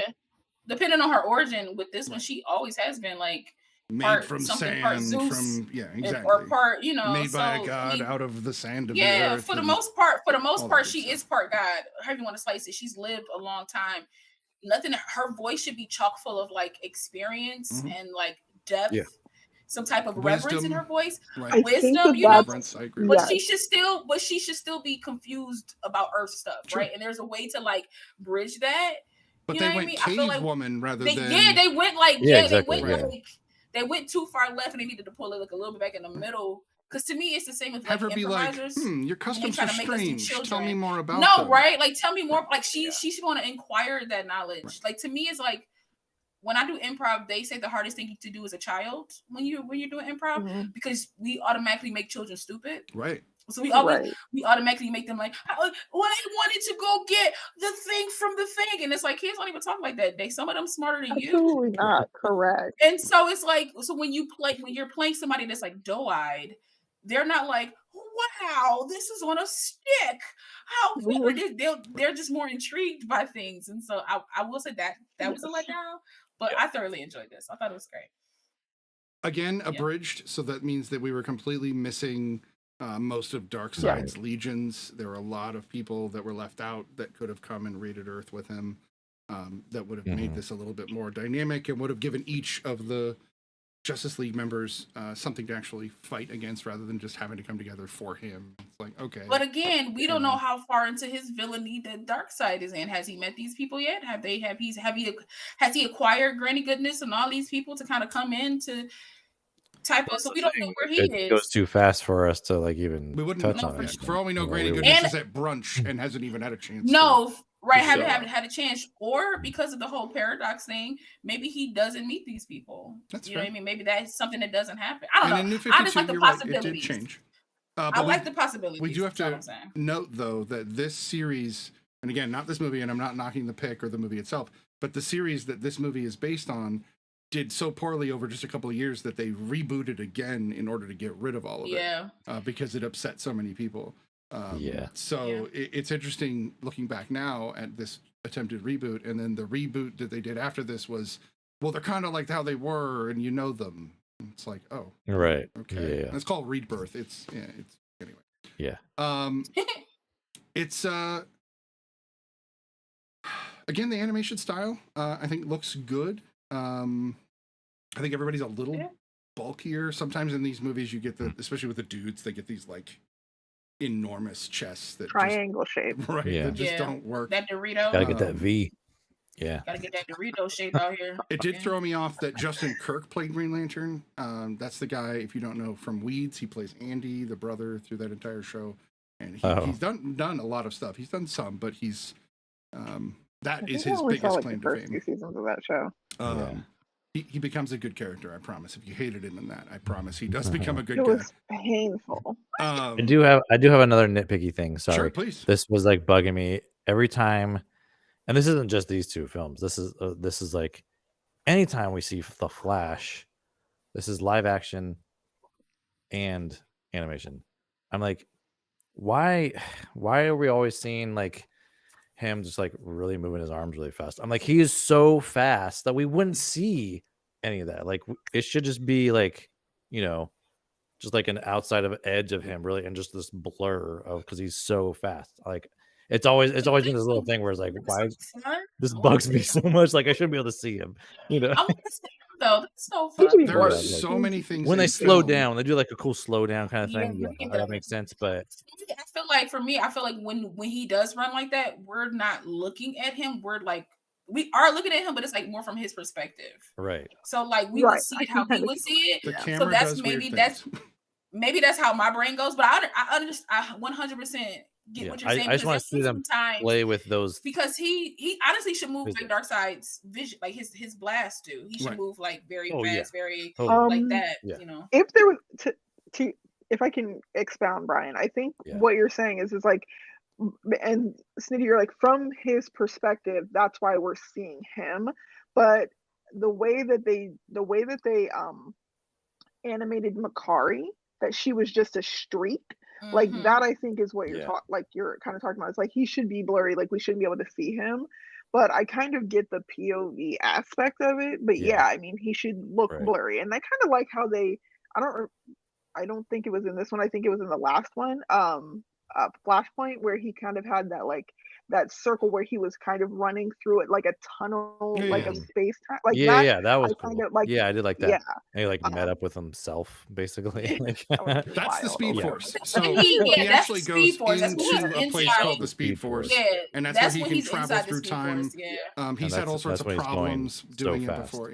It's a specific. I just remember like early on there was like talks of a Flash film before any Zack Snyder stuff they wanted to do. Before they even had Ezra, I think, as the person. Yeah, no, this is way before Ezra. There was totally different screenwriters attached to it. But they were like, they got me excited because they wanted to really play with those physics like we've never seen before, you know, and really just do different things with that. So that's why I was like, we still haven't really seen it. Maybe this Flash film, we'll get to see more of it. And we kind of got to see some cool stuff in, you know, Zack Snyder's version, but of course he just loves to like slow things down. So that's really all we got. I also never liked the way that the way he's moving. I know. I was like, you're bent over, you're running like a skater on like an ice speed skater. Like he's a speed skater. Yeah, and I never liked that. I never liked the run they gave Ezra. I didn't either. It was like, how is he this loose as a runner? Yeah.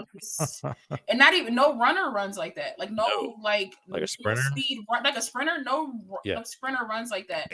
But it's almost like they were trying to have him throw the Speed Force in front of him, and I'm like, don't do that. It's part of him. Like, or he's like running, pulling himself through the Speed Force. He essentially like when he runs so fast that it kind of comes around him that it's like visual. Like he doesn't pull it from his like groin or something and toss it out. Right. That's what it looks like though. It's like he's just pulling it from the you know. But also the thing about Barry, if we're gonna go there, we're already talking about him a lot.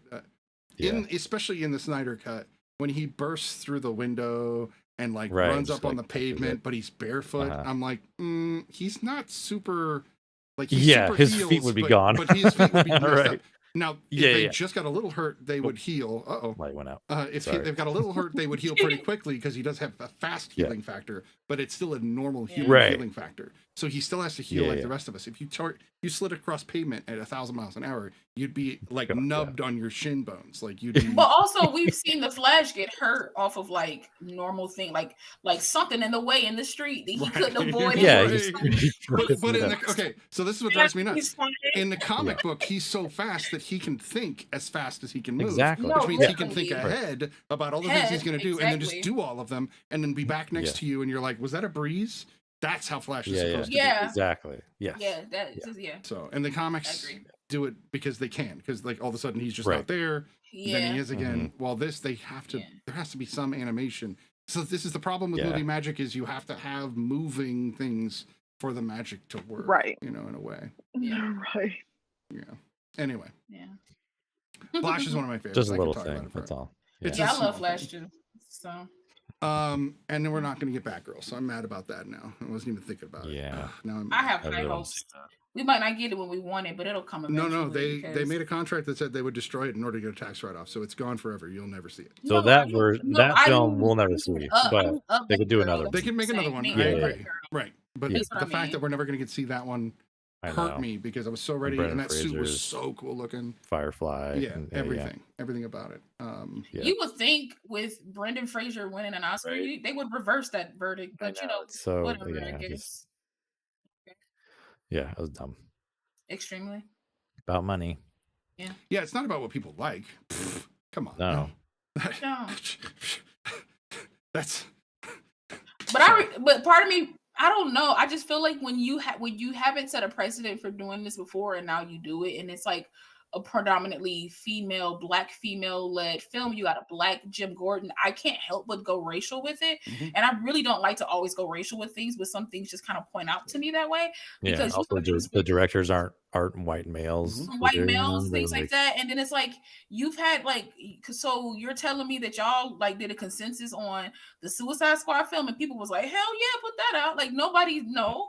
Like, you know what I mean? Like, I'm pretty sure you still push for that to go out. I don't Those know. were I just feel different like- executives, honestly. So the executives that dropped just feel Batgirl are like- not the ones that were the same people that did it. Yeah, I know. But I'm Not just that saying, though, there's not no that precedent WB for it. execs have made good decisions since since 1989 or so. Exactly. Even Well, before they then, made like some good Nolan choices, but you know, right. But even then, But they've always dipped like, their toe in. especially with their DC characters though, they've consistently made terrible.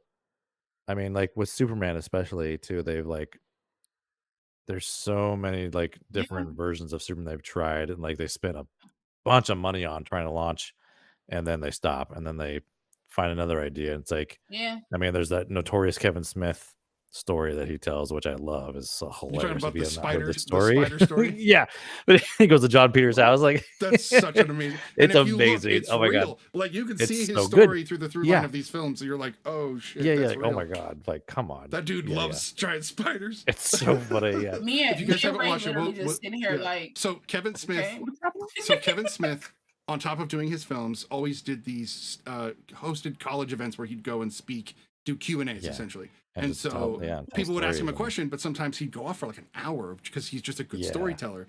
which and he did with this one. He did, and he tells his story. And I don't want to do it justice. Sorry, trying to be Tyler. Yeah, I'm not going to do it justice, so you guys should go watch it. But we'll tell you which one it is. I think it's 2.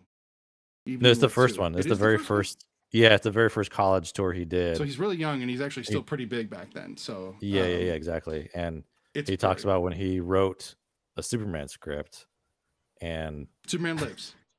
yeah, Superman lived, and he had this great idea too. It sounded like it was going to be awesome, but then the producer was John Peters, who actually was a producer on the Michael Keaton Batman, one of them, and it was John Peters and Peter Guber. But John Peters was notorious for like mixing his hands into things too much, and it's amazing. You have to like listen to the story because there's this great connection later on. Like the punchline of the story is like, Yeah, I almost want to say it, phenomenal. but I don't want to say it because like you should. I know, hear I it don't want to and say tell it it. either, but it's so good, and he just tells the But story all the so movies well, that are so. related to it, because you can even tie Man of Steel Yeah. into it, which is really interesting. because Man of Steel is also produced by him. And he kept working with DC over the years, and so like he kept trying to shoehorn these ideas in, and he did it. Dumb. He succeeded. So you'll hear about all of it, but it's brilliant. Yeah, we'll tell you exactly. I wish you said it's one. Somebody put the, but it's the first one. Up. Well, Miranda said it's an evening with Kevin Smith. Right. So Kevin Smith. Somebody put it in the Discord. Aina, BB, somebody put it in the Discord. There's a follow-up that you guys should watch where he does talk about Man of Steel, because The Evening with Kevin Smith came out way before Man of Steel was even a thought. Exactly. Yeah. But there's a couple of follow-ups, so if you watch this and love it, just look up all Kevin Smith related material. He did a few of these. So yeah. And this evening. I liked Man of Steel. If you watch I did too. 3 Evening with Kevin Smith, he does about an hour and a half on his dog Shecky. It's worth every minute. Like it's yeah. We all know Shecky now. But yeah, DC is notoriously terrible with their decision making. No, for sure. WB period, just WB. Yeah, exactly. Yeah, WB with the DC stuff. But animated though, and again, we're talking about DC animated movies. Yeah, animated. This universe is solid. Like this is probably some of the best DC. I would even say like their TV shows. They are like, I mean, they've done more TV shows than anyone else really, as far as like comic book based, and they've been pretty enjoyable. Like like. The Arrowverse was like, they even went back to Smallville when that was kind of what started. Like I was so into Smallville, like it was bad. That's the one thing I don't like that they did was the erasure of Smallville, because without Smallville there would be no Arrowverse. Totally. Oh yeah. And so I understand Arrowverse has like a flow to it that marketing wise is just like it's just amazing.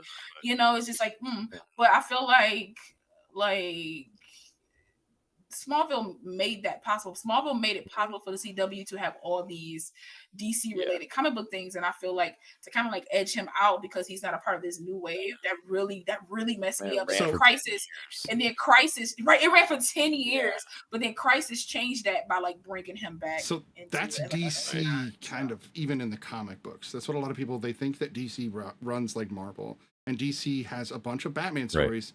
But if you were to try to put the Batman stories in order. Yeah, sure. When his son gets born, okay, we can put that. Yeah, they're kind of But you can't really just say that Long Halloween happened after or before, Dark Knight Returns but Dark Knight Returns happens. Yeah, it's in definitely the 80s, more like but anthology. He's old, but then he's young again. Right. So there's no through line. And this is true with everything. So if you're going to read Batman, Superman, you're literally reading about that universe's Batman and Superman. Enjoy yourself. Yeah. Same thing with Batman. You're going to watch Batman when he's got one love over another, Talia, which we're going to get to here in a few minutes, versus no love at all, or maybe pulling from the or Catwoman or whatever. Catwoman, that's the other big one, So I don't believe he was with all of these people in all those years. I think that it's depending on what Batman universe you're in, and then in some Batman universes you have the Bat family where he's actually got all these extended people, and it's very different. So, and I feel the same thing about the whole Justice League universe. It's just kind of piecemealed. That said, we have gotten off track again, but that's just the way that this. That's the nature of this show. That's the way this is going to go. Yes, An Evening with Kevin Smith is from 2002, so it is quite older. Wow, 21 years ago. Holy crap! I bet you he thinks about that a lot. I did my first special 21 years ago. So why don't we go ahead and rate this, unless anybody else has anything else to say? Because if I talk about it anymore, I'm just going to keep trashing it because I really don't like this film. But that's okay. Saw that coming. Right. Why don't we go, Ray? What did you think? What do you rate? Justice League War. I would maybe give this one the same between, I would say, a 7 and an 8. I thought it was good. Nice. Okay. How about you, Brian? I give this one a 7. 7, okay. So rewatchable. Just Wonder Woman. Just rework all of Wonder Woman stuff. I was like, I was like, stop talking. I agree. And then how about you, La? 8.5. 8.5. Okay. Nice. Very solid ratings. You love it. I enjoyed it. I don't know. Should I be real or kind? Let's see. Real. No, you should always be real. I know. We're called real. the kind We're called study. the real study, right? Yeah. No, not the kind study. Yeah, exactly. You're right. So the real study. So I'm going to give this a 4. Oh, I really dislike this film. I get bored. This is the second time I watched it, and I was so bored, so bored watching it. It just didn't do it for me. Man. So I'm sorry, La. I know you've left. La's camera button's on fire. She's left the show Son of forever. Batman. I'm kidding. We were, a panel of 4. We're a panel of 3 now. That said, I think we lost her. I do think we lost her. That said, we're going to go ahead and move on to the pre-review until we can get Lala's technical problems under control. Mm-hmm. Yeah. We'll be right back. Biggie's pre-review brought to you by The Real Study, Sunday nights, 9 Eastern, 6 Pacific. Welcome to Biggie's pre-review. The pre-review is where I tell you about upcoming movies coming to movie theaters and beyond. This is for the week, March 20th through 26th, 2023. First on my list is Chantilly Bridge. 25 years later, the same brilliant actresses from Chantilly Lace, Linda Yellen's groundbreaking Sundance hit, returned to bring their characters to life in Chantilly Bridge. In a rare cinematic experience that travels back and forth between films, the characters' memories implode on the present. With unpredictable humor and searing honesty, they confront old resentments, celebrate new milestones, and rediscover the unbreakable bond among friends who knew one another when and are there for one another now. This movie stars Patricia Richardson, Talia Shire, JoBeth Williams, Ali Sheedy, Lindsay Krause, and Helen Slater, amongst others. Now, this movie looks like it's going to be a great drama, and we have such talent in this film, there's no way it's going to be bad. Chantilly Bridge has a limited release in movie theaters on March 24th. Next up, and I've been looking forward to this one, is A Good Person. A Good Person is a drama that follows Allison, whose life falls apart following her involvement in a fatal accident. This movie stars Florence Pugh, Morgan Freeman, Molly Shannon, and it's written and directed by Zach Braff. This is going to be great. I have a feeling with Florence Pugh and Morgan Freeman in there, we're going to get a hell of a performance from both. The drama A Good Person premieres in movie theaters on March 24th. Now it's time for the good stuff with John Wick Chapter 4. With the price on his head ever increasing, legendary hitman John Wick takes his fight against the high table global as he seeks out the most powerful players in the underworld, from New York to Paris to Japan to Berlin. Now, of course, this movie stars Keanu Reeves, Donnie Yen, Scott Adkins, Bill Skarsgård, Ian McShane, Hiroyuki Sanada, and one of my favorites, Lance Reddick. The action neo-noir movie John Wick Chapter 4 premieres in movie theaters on March 24th. Next on my list is the drama sci-fi thriller Last Sentinel. A squad of soldiers is stranded on an abandoned military base on a near-future Earth, waiting for the relief or the enemy, whichever comes first. This movie stars Kate Bosworth. Now, from the trailer, this movie looks fantastic. I can't wait to dive in. The movie Last Sentinel has a limited release in movie theaters starting March 24th. Now it's time for some drama comedy with The Lost King.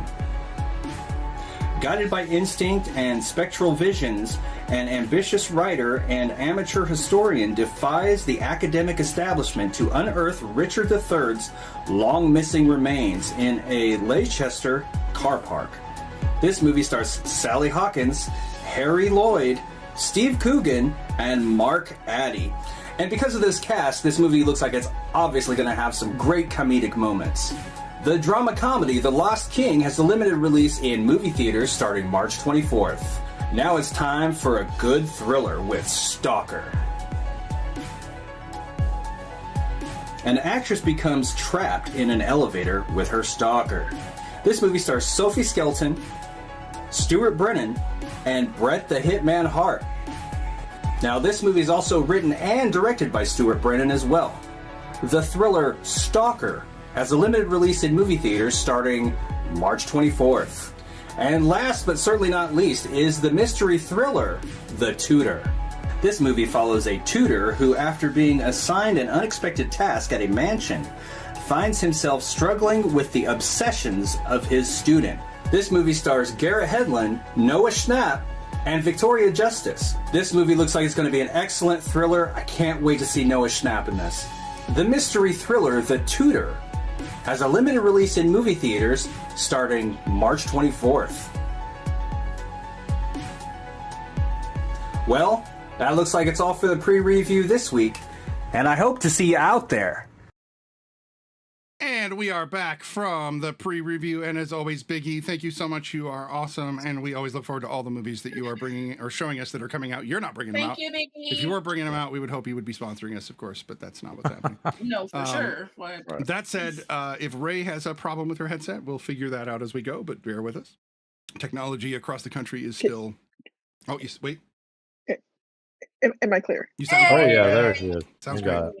So during the break, some of us were actually showing off comic books, and then I always like showing off this one just because it's fun. But here is a first appearance of Rocket Raccoon. He shows up in a whole comic, so very fun stuff. Well, shoot, I'll just show mine then. Right. I don't have any in mind. Oh no! I'm gonna read it one day though, because it's Storage. Oh no! It's like the Phoenix Force pops up, and it's like the X-Men versus Avengers. I was like, how can my family fight? So I had to buy it. I think you guys might enjoy this series. It's the history of the Marvel Universe. Nice. And it's actually Franklin. Is that Is that the encyclopedia? No, it's just the history of it. Oh, Six okay. issues. I do the Marvel.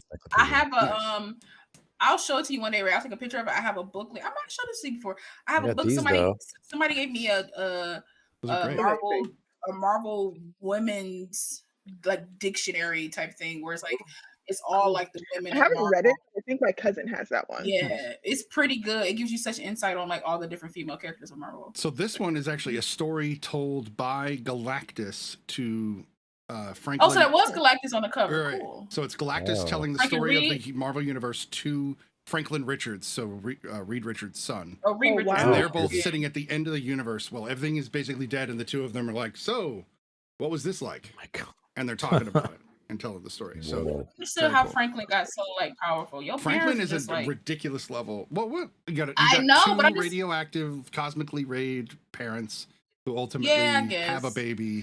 I always kind of forget about the cosmic ray part because he just stretches and she just turns invisible. That doesn't seem very cosmic ray. That's more like Spider-Man, getting bit kind of thing. Sorry. I'm sorry, Ray. But I'm just saying though, it's just like I always forget about the cosmic part of like how they got their abilities. Yeah. Because that always kind of like flies out of my brain, and then you take those two cosmic energies and make a cosmic energy, like your kids would be like stupid powerful. So I get that. Something I wish they had done in the Doctor Strange movie was, I know they did the Illuminati, that's cool, it was very interesting. I wish they would have done the Council of Richards, because there's a whole group of Reed Richards that meet together to watch over all the universes. Anyway. And they take on Galactuses like on a regular basis. It's like their thing. Jeez. Yeah. Well, obviously, this Reed wasn't a part of that. No, our Reed, our 616 Reed is a part of that. No, I'm talking about the one that was in Doctor Strange. Oh no, that Reed is no. Yeah, you're right. Yeah, he dumb. But okay, sorry. That Reed is. It is like the Council of Ricks. Council of Ricks was based on the Council of Reeds. Council of Ricks, yeah. And since his name is Richard, it is Rick. So technically, that's the second Council of Ricks. It is. Let's get past that. All right, we can go off a tangent talking about Rick and Morty. Sure can. All right, we've got Son of Batman. So this is maybe the first time. One day. Just do it like an all Rick and Morty, like pick our favorite episodes and just talk about them. And just talk about them. Oh man. It could be interesting. Well, continue. Yeah. So, Son of Batman is the story of how Batman finds out that it's in the title. He has a son. So it's basically continuing the lore of Batman and Talia al Ghul having a relationship. Batman has, of course, trained. So, in a sense, if you've seen the Dark Knight series, you kind of already have an idea of that storyline, but they don't get to the Damian part, which is kind of sad. He's a pretty cool Robin. But let's start with all the movie things. What did you think of Son of Batman? This one I actually enjoyed the most out of the three. This one was really, really great all across the board. I really liked the animation. The voice acting was solid for me. I love that we're going back. I've always loved the Ra's al Ghul, Talia al Ghul, that whole world. I've always loved that and the Lazarus Pit stuff. We got to see some Deathstroke. Yeah, it was just all around like a solid. It felt like it was quick too, but also it felt like it was the most like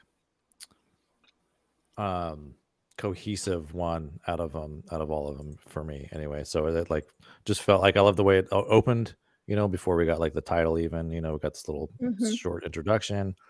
Then the actor, it's funny because like I think about if you've ever seen the Harley Quinn series, Damien's in that sometimes. Oh my god. The way they have him portrayed, he's like 10 years old. Yeah, he's like he's just a little brat. He's just, Right? yeah. So sometimes I'll pop in my head and be like, no, this one's take this one more serious, but not so too that much was more, just a little more. No, totally, yeah, but it was great to see, and like kind of Batman, kind of like have to be like, you know, take him under his wing a little more, be like, hey, you got to reel this kid, and he's just like all vengeance, and you know, so yeah, no, it was great all around. I really enjoyed this one. All right, how about you, Ray? I really liked it. I think that it had the most complex and cohesive storyline. Like all of the layers were there, but they were all kind of streamlined within each other. I liked Nightwing. I thought that he was really fun as both the kind of like, you're not going to take my job, even though clearly that's not their job anymore. Like, and also like, he's a kid, sir. Turn it down. Okay? I mean, Right. You're mad. It's like they almost had this like sibling rivalry thing already. You know what I mean? Like, well, there are only so many Robins, so you know, in a Right. way, they all kind of fit into that. You know. Yeah. Damien was out the gate. I was like, what's happening? Yeah. Because you're taking any lives. I feel like you should be directing this somehow. He was like, honestly, blood for blood. Anybody's blood will do. And I was like, Batman, I know you're a little bit unhinged too. Like, we've seen lots of versions of Batman, and some are more unhinged than others, but also get your boy, okay? What's going on? He's gonna get you in a fight that you can't get out of. So just to prove he can try to win. I enjoyed it. I know, yeah. I agree. This one is great. Most of the Batman animated movies in this universe are really good. They are probably my favorite ones. This isn't my favorite of the Batman ones, but it still hits up very high. But Damien is my favorite Robin. I've never liked Dick Grayson really ever. I've never really liked Nightwing that much. Like, I don't hate him or anything, but he's just not like cool Nightwing. You know, it's. To me, I'm a Batgirl fan. Like, I think Batgirl is way more impressive than Nightwing. I think that she, you know, I don't know, she's got more of that Iron Heart, you know, like, ooh, I'm going to turn myself into Batman kind of thing going on. And she does. And of course, she has to hide it from her dad, which I think is even cooler. Right, which is kind of a fun element. Right. Yeah. And so she's constantly hiding it from him. But she doesn't have the richness that Batman has. So she gets to, anyway. Damien, though, being my favorite Robin, it's because he finally brought an element of, oh, okay, so this is not just a ward or a trainee. It's somebody that's literally unhinged. And Batman, like you were saying, Ray, has to deal with that. And I love him having to deal with somebody more unhinged than him, right? He has to, like... Right. He has to be you know, the good cop, like, has to try to be a parent. And watching Batman parent as a parent is hilarious because I'm like, I wouldn't want to deal with Damien. I'd lock him up. Like, I wouldn't know what to do with that kid. And it's like a whole other level of parenting because you're, like, fighting crime. Right. And teaching him how to be a Robin, like, you got to teach him the right way like, to... we got to retreat, kid. Like, come on, you're going to get me killed. Plus, his Robin outfit is pretty dope looking. He looks pretty tight as Robin. Every uniform before that was kind of hokey. But he actually gets the, like, cool cowl and, anyway. I think that anything with Ra's al Ghul or it depends on Depends on if you're Christopher Nolan or if you're the rest of DC. Yeah, so that was it's- always my thing. That was one thing I liked. I was like, okay, we're back to Raish now, because in Raish, Batman animated series, it was always Raish Right. Al Ghul. because that's how it's And then supposed to we be got pronounced. Ra's Al Ghul. Right, but then yeah, exactly. Interesting. Christopher Nolan decided, oh, we'll just screw that. We're going to We'll change just, it. yeah. And they did for that movie. Talia, played by Marina Baccarin, she did a great job in that. Yeah. And then, of course, Giancarlo Esposito played Ra's al Yeah, Ghul, it which was is great. reasonable, yeah. I don't know, anything with the League of Shadows is generally interesting because they're Thanos-y type people in the fact that they're like trying to do right by bad, and I guess anti-villains, if you will. And I like that. Those dynamics are great. Deathstroke is a brutal character, and he's usually great in anything. So yeah, that's my take. How about you, La? I love Son of Batman. It's one of my favorites because it's just like a lot of parallels in this film, because like just with showing like Damian and showing Dick Grayson, like they are literally two parts of who Batman could have been and who he sort of is. Yeah. Right. Like So I love that aspect of this film. And like, Sniddy brought up the Damian's outfit. He's literally a mix of Dick Grayson and the League of Assassins, like, because part of that outfit is League of Assassins and part of it is Dick Grayson. So and you automatically, I love that you automatically, Damian's like, it's a kind of a curse to be smart at a young age, because it doesn't allow you to have like that innocence and freedom that you would have if you weren't that smart. And for him he's been placed in such a heavy like lineage since birth, and then for you to find out that your father is Batman, because he says that, like, I thought you would have been taller, like, so like obviously your mom taught you, just a little dick, but like obviously either you've heard of the Batman legend, heard your grandfather talk about him, or on your way to see your father, your mother told you things about him, or you looked him up, because you can Google and find whatever you want on Batman. So like, and he's probably thinking his entire life, where is my father? Who is my father? So like, I love those aspects of this film, because when he first meets him, one, he tried to take him down a peg. Two, like, he can't, I don't think, even though he kind of ruffles Bruce's feathers a little bit, it's not to the point where like, you're not as smart as him. Like, you're not as smart as your dad. Like, you think you are, you want to be possibly. Like, there's a reason why your grandfather wanted him to take over for the League of Assassins. Like there's a whole reason. And the fact that you're trying to take over now, or you're in the running, is because you were just born into it. Like, you're a prince. Even Death, right. Yeah. And even Deathstroke's mad at that, because he was like, if it wasn't for yo daddy and you, this would have been mine. He was mad about that. So like, there's just so many aspects of this film that I like. Like, we brush over it because it is a comic book animation, Again, adaptation. abridged still, Abridged, right? But Talia raped him. Talia raped him to have Damian. So Damian is born not only of rape, but he's born within a family that like murders without remorse.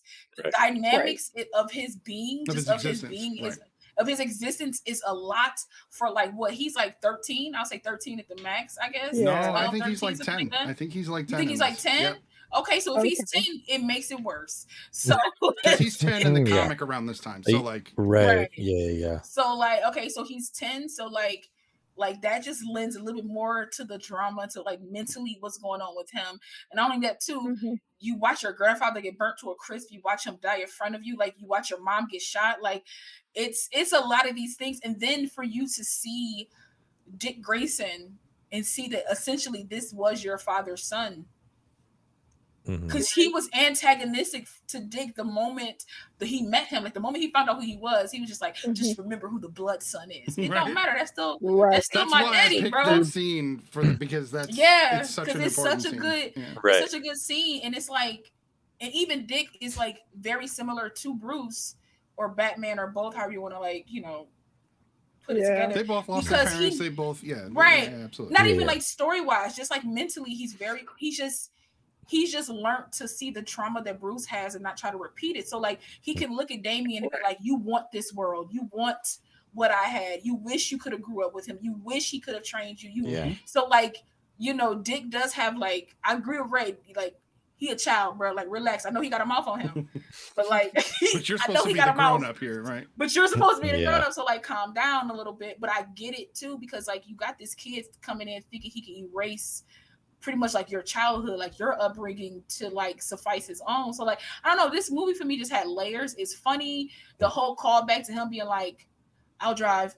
I know, but Yeah, he that was can. pretty Like funny. that's a nice like tie-in, bookend for that. So like, you know, it was just a lot in this. You know, it Alfred shows being sassy.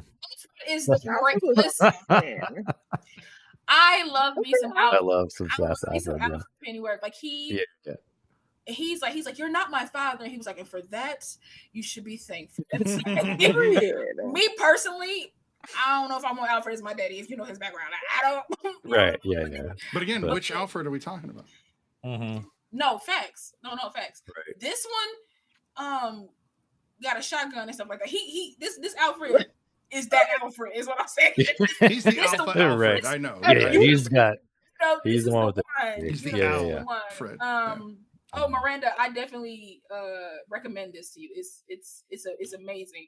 It's an amazing film. I just love it. I loved it. Like, 'cause, you know, I've had talks about this film with people, and they've been like, I mean, he a little kid, like how he's sending up to grown men. And I was like, he was born and bred in this life.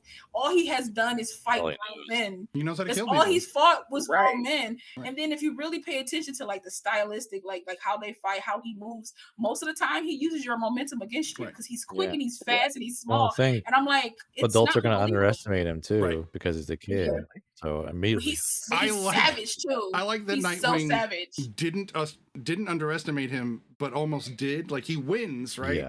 But Right, holy yeah. shit, He's all he he's all like totally half the cut shit. top to bottom. Yeah. Supposedly, and I didn't know this, I guess it's during the pretty funny. credits, they show you their fight during the credits. Yeah. Uh-huh. Yeah. Yeah, I watched the whole And credits. I Yeah, just yeah. read that because I didn't watch the credits, so now I gotta go back and Yeah, it was I super always interesting wondered to see Yeah. that. It's still still Because- frames though. It's not like fluid. Yeah, it's just like still frames as it's going. Oh, but okay. yeah, frames. I'm here for It was the so frames. I cool. want to see it all. yeah, it was cool to see. It's just because it's like, and then you see that Dick did win. And the only reason he won is because he doesn't go that savage route. That if he honestly did, he would be a problem. Like Nightwing would be a problem For sure.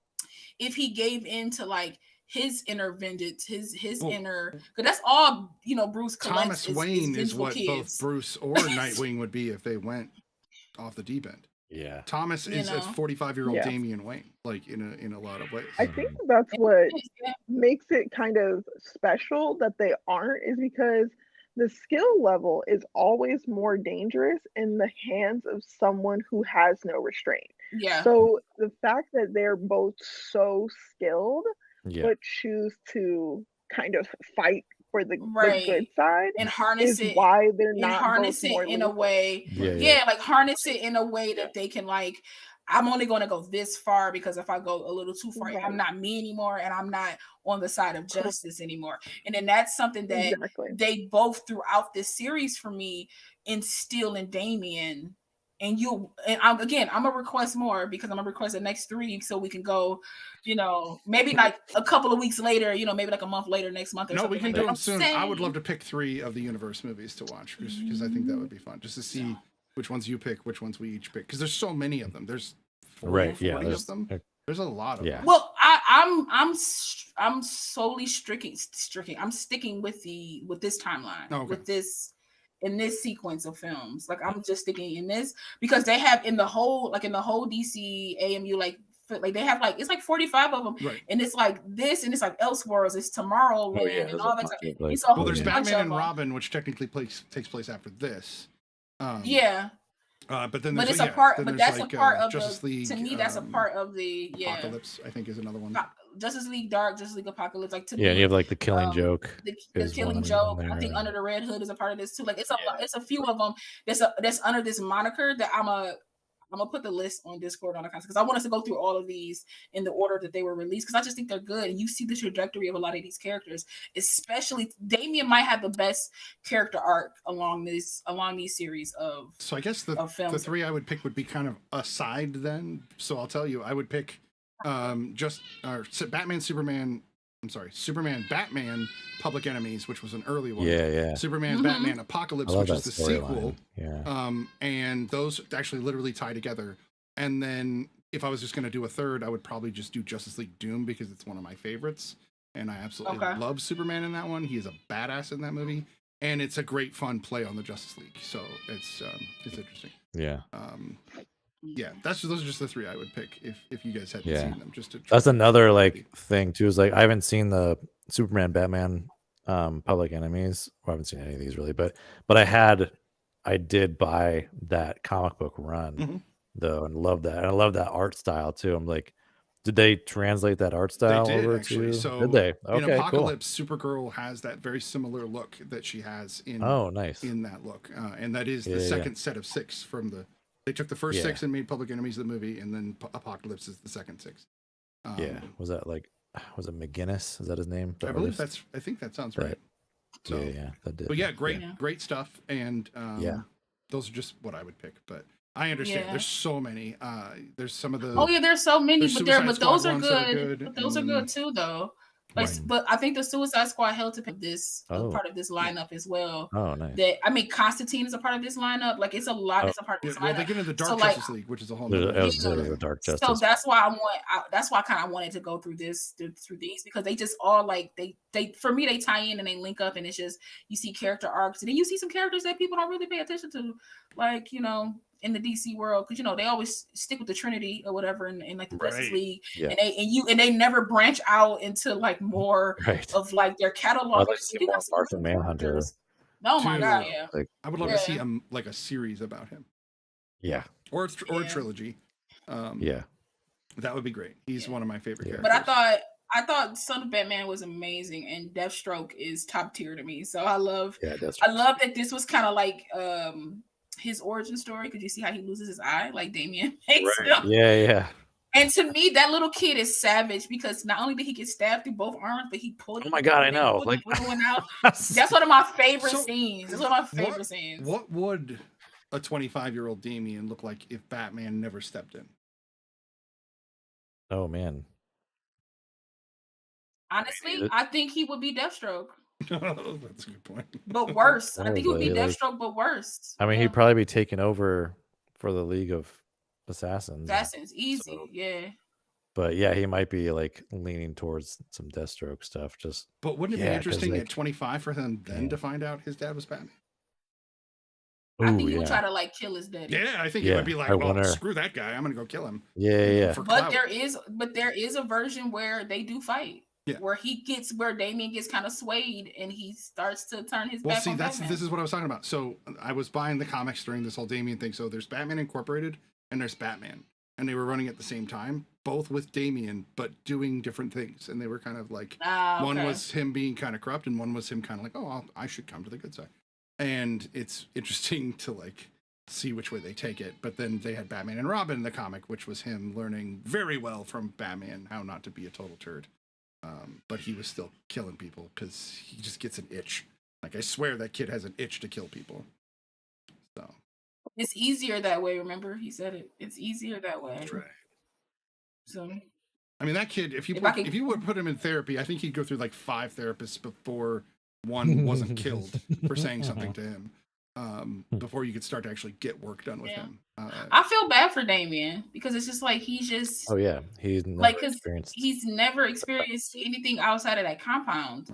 Outside of like killing and training and learning. I mean, when he was 4, he was like climbing a mountain. And broke his arm and had to keep going. His arm or his ankle, and because he knows the lineage he comes from. But then it's like you meet somebody like Bruce, and he's like, okay, I'm not asking you to be all this. Just listen to me when I tell you to do something, and then we can go about our day, But and then you can hear the kid. I love that you can hear the kid in Damien's voice every now and again when he's like, I want to do what he does, like he did. But it's a child.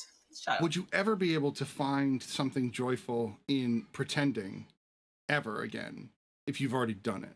Right. And then would you play video games if you could kill people better than anybody in a video game? Right? Like Totally. Yeah, you'd be there's bored of nothing video for games. him in his I fe- world because but they I feel like forced it him is, to 20 though. immediately. Like, they Yeah. put him at 20 But I before feel he like could it, get there. yeah, but I feel like it is though, because like a lot of people don't get the chance to like replay their childhood, right? And I know he had to grow up. There's no telling what beatings and things he took to be as strong as and resilient as he is. But also when you're exposed to something new, and I think that's what Bruce's issue was. He was like, but do you have friends though? If you've had teachers your entire life, people telling you what to do, people telling you how to fight, but have you had like friends? Have you had like honest friends? And we see that during this series, how he goes off and they put him, with the Teen Titans and stuff like that, and it doesn't. He's a dick. They don't but, work well together. Yeah.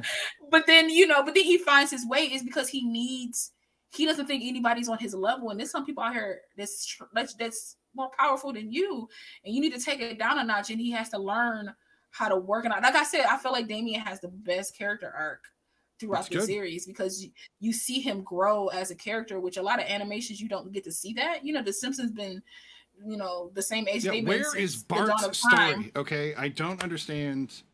I'm just saying, is he though, going like, to college? when will Bart, did he get accepted? Is he not? Like, what's happening? Like, will he grow up? What's happening? But I just love something Batman because it's just chock full of like great layer things.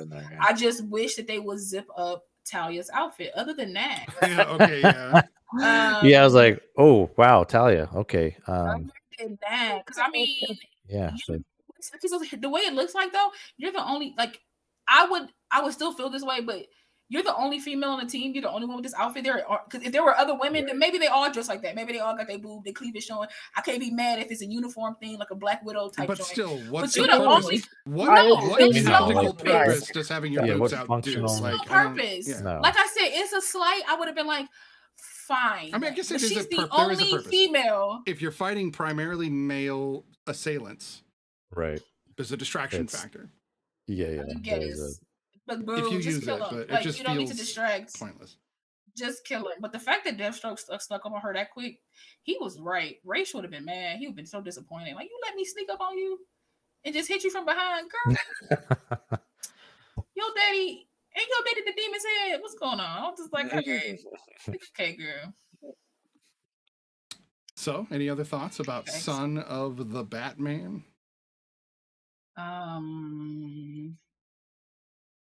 I don't know. I just love it. I think it's it's good. I was surprised by it for sure. I think it's animated well, it's voiced well, plot line is solid, even though it could have been darker because, like I said, she raped him and he barely remembered it, but he does remember it at the same time. And so, and again, that's a nice. Yeah, you can. That's it, especially when you drug them. That crosses the line. I guess, yeah.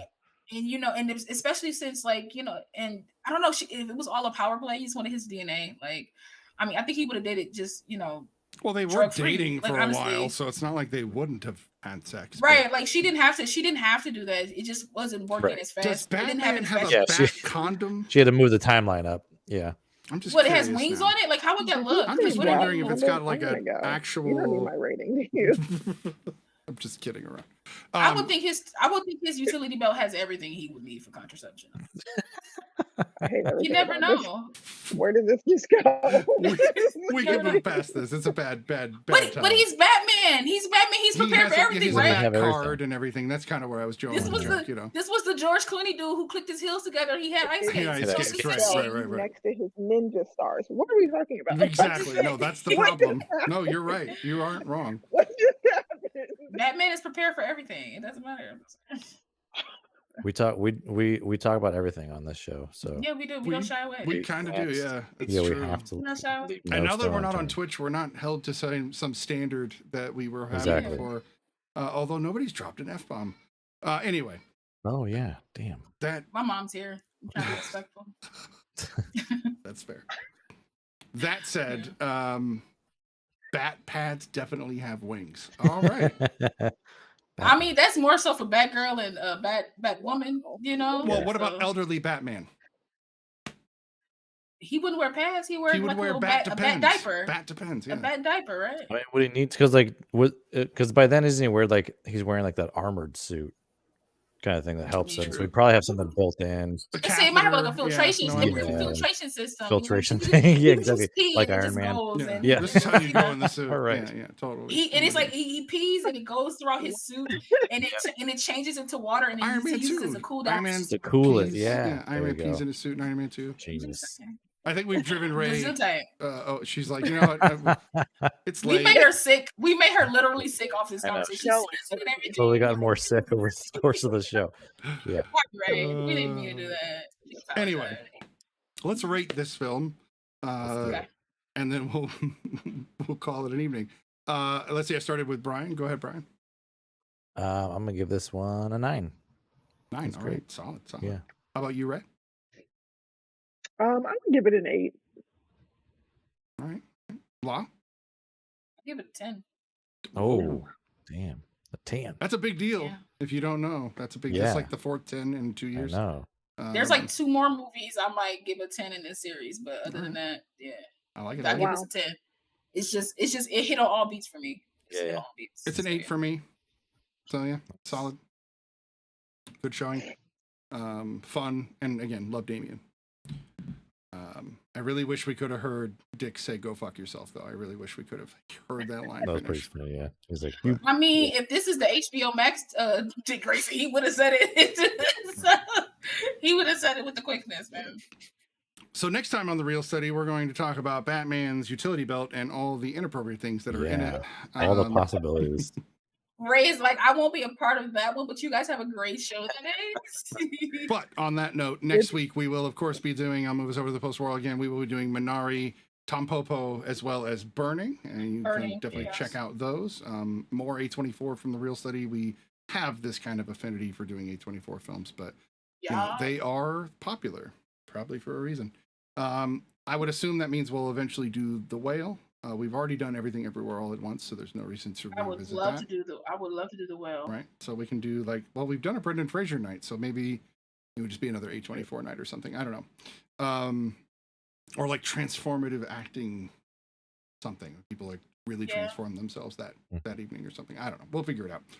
That said, Nitty loves to be on theme, you guys. Just like I love themes. He loves to be on theme. Hey, these are all DC movies. What can I tell you? They're all in a theme. Yeah. That said, this has been episode 22 of season 2 of The Real Study, and we appreciate you guys stopping by. Join us next week. Bye, guys. Hi, y'all. Bye, guys. Thanks so much. Everywhere. Everywhere.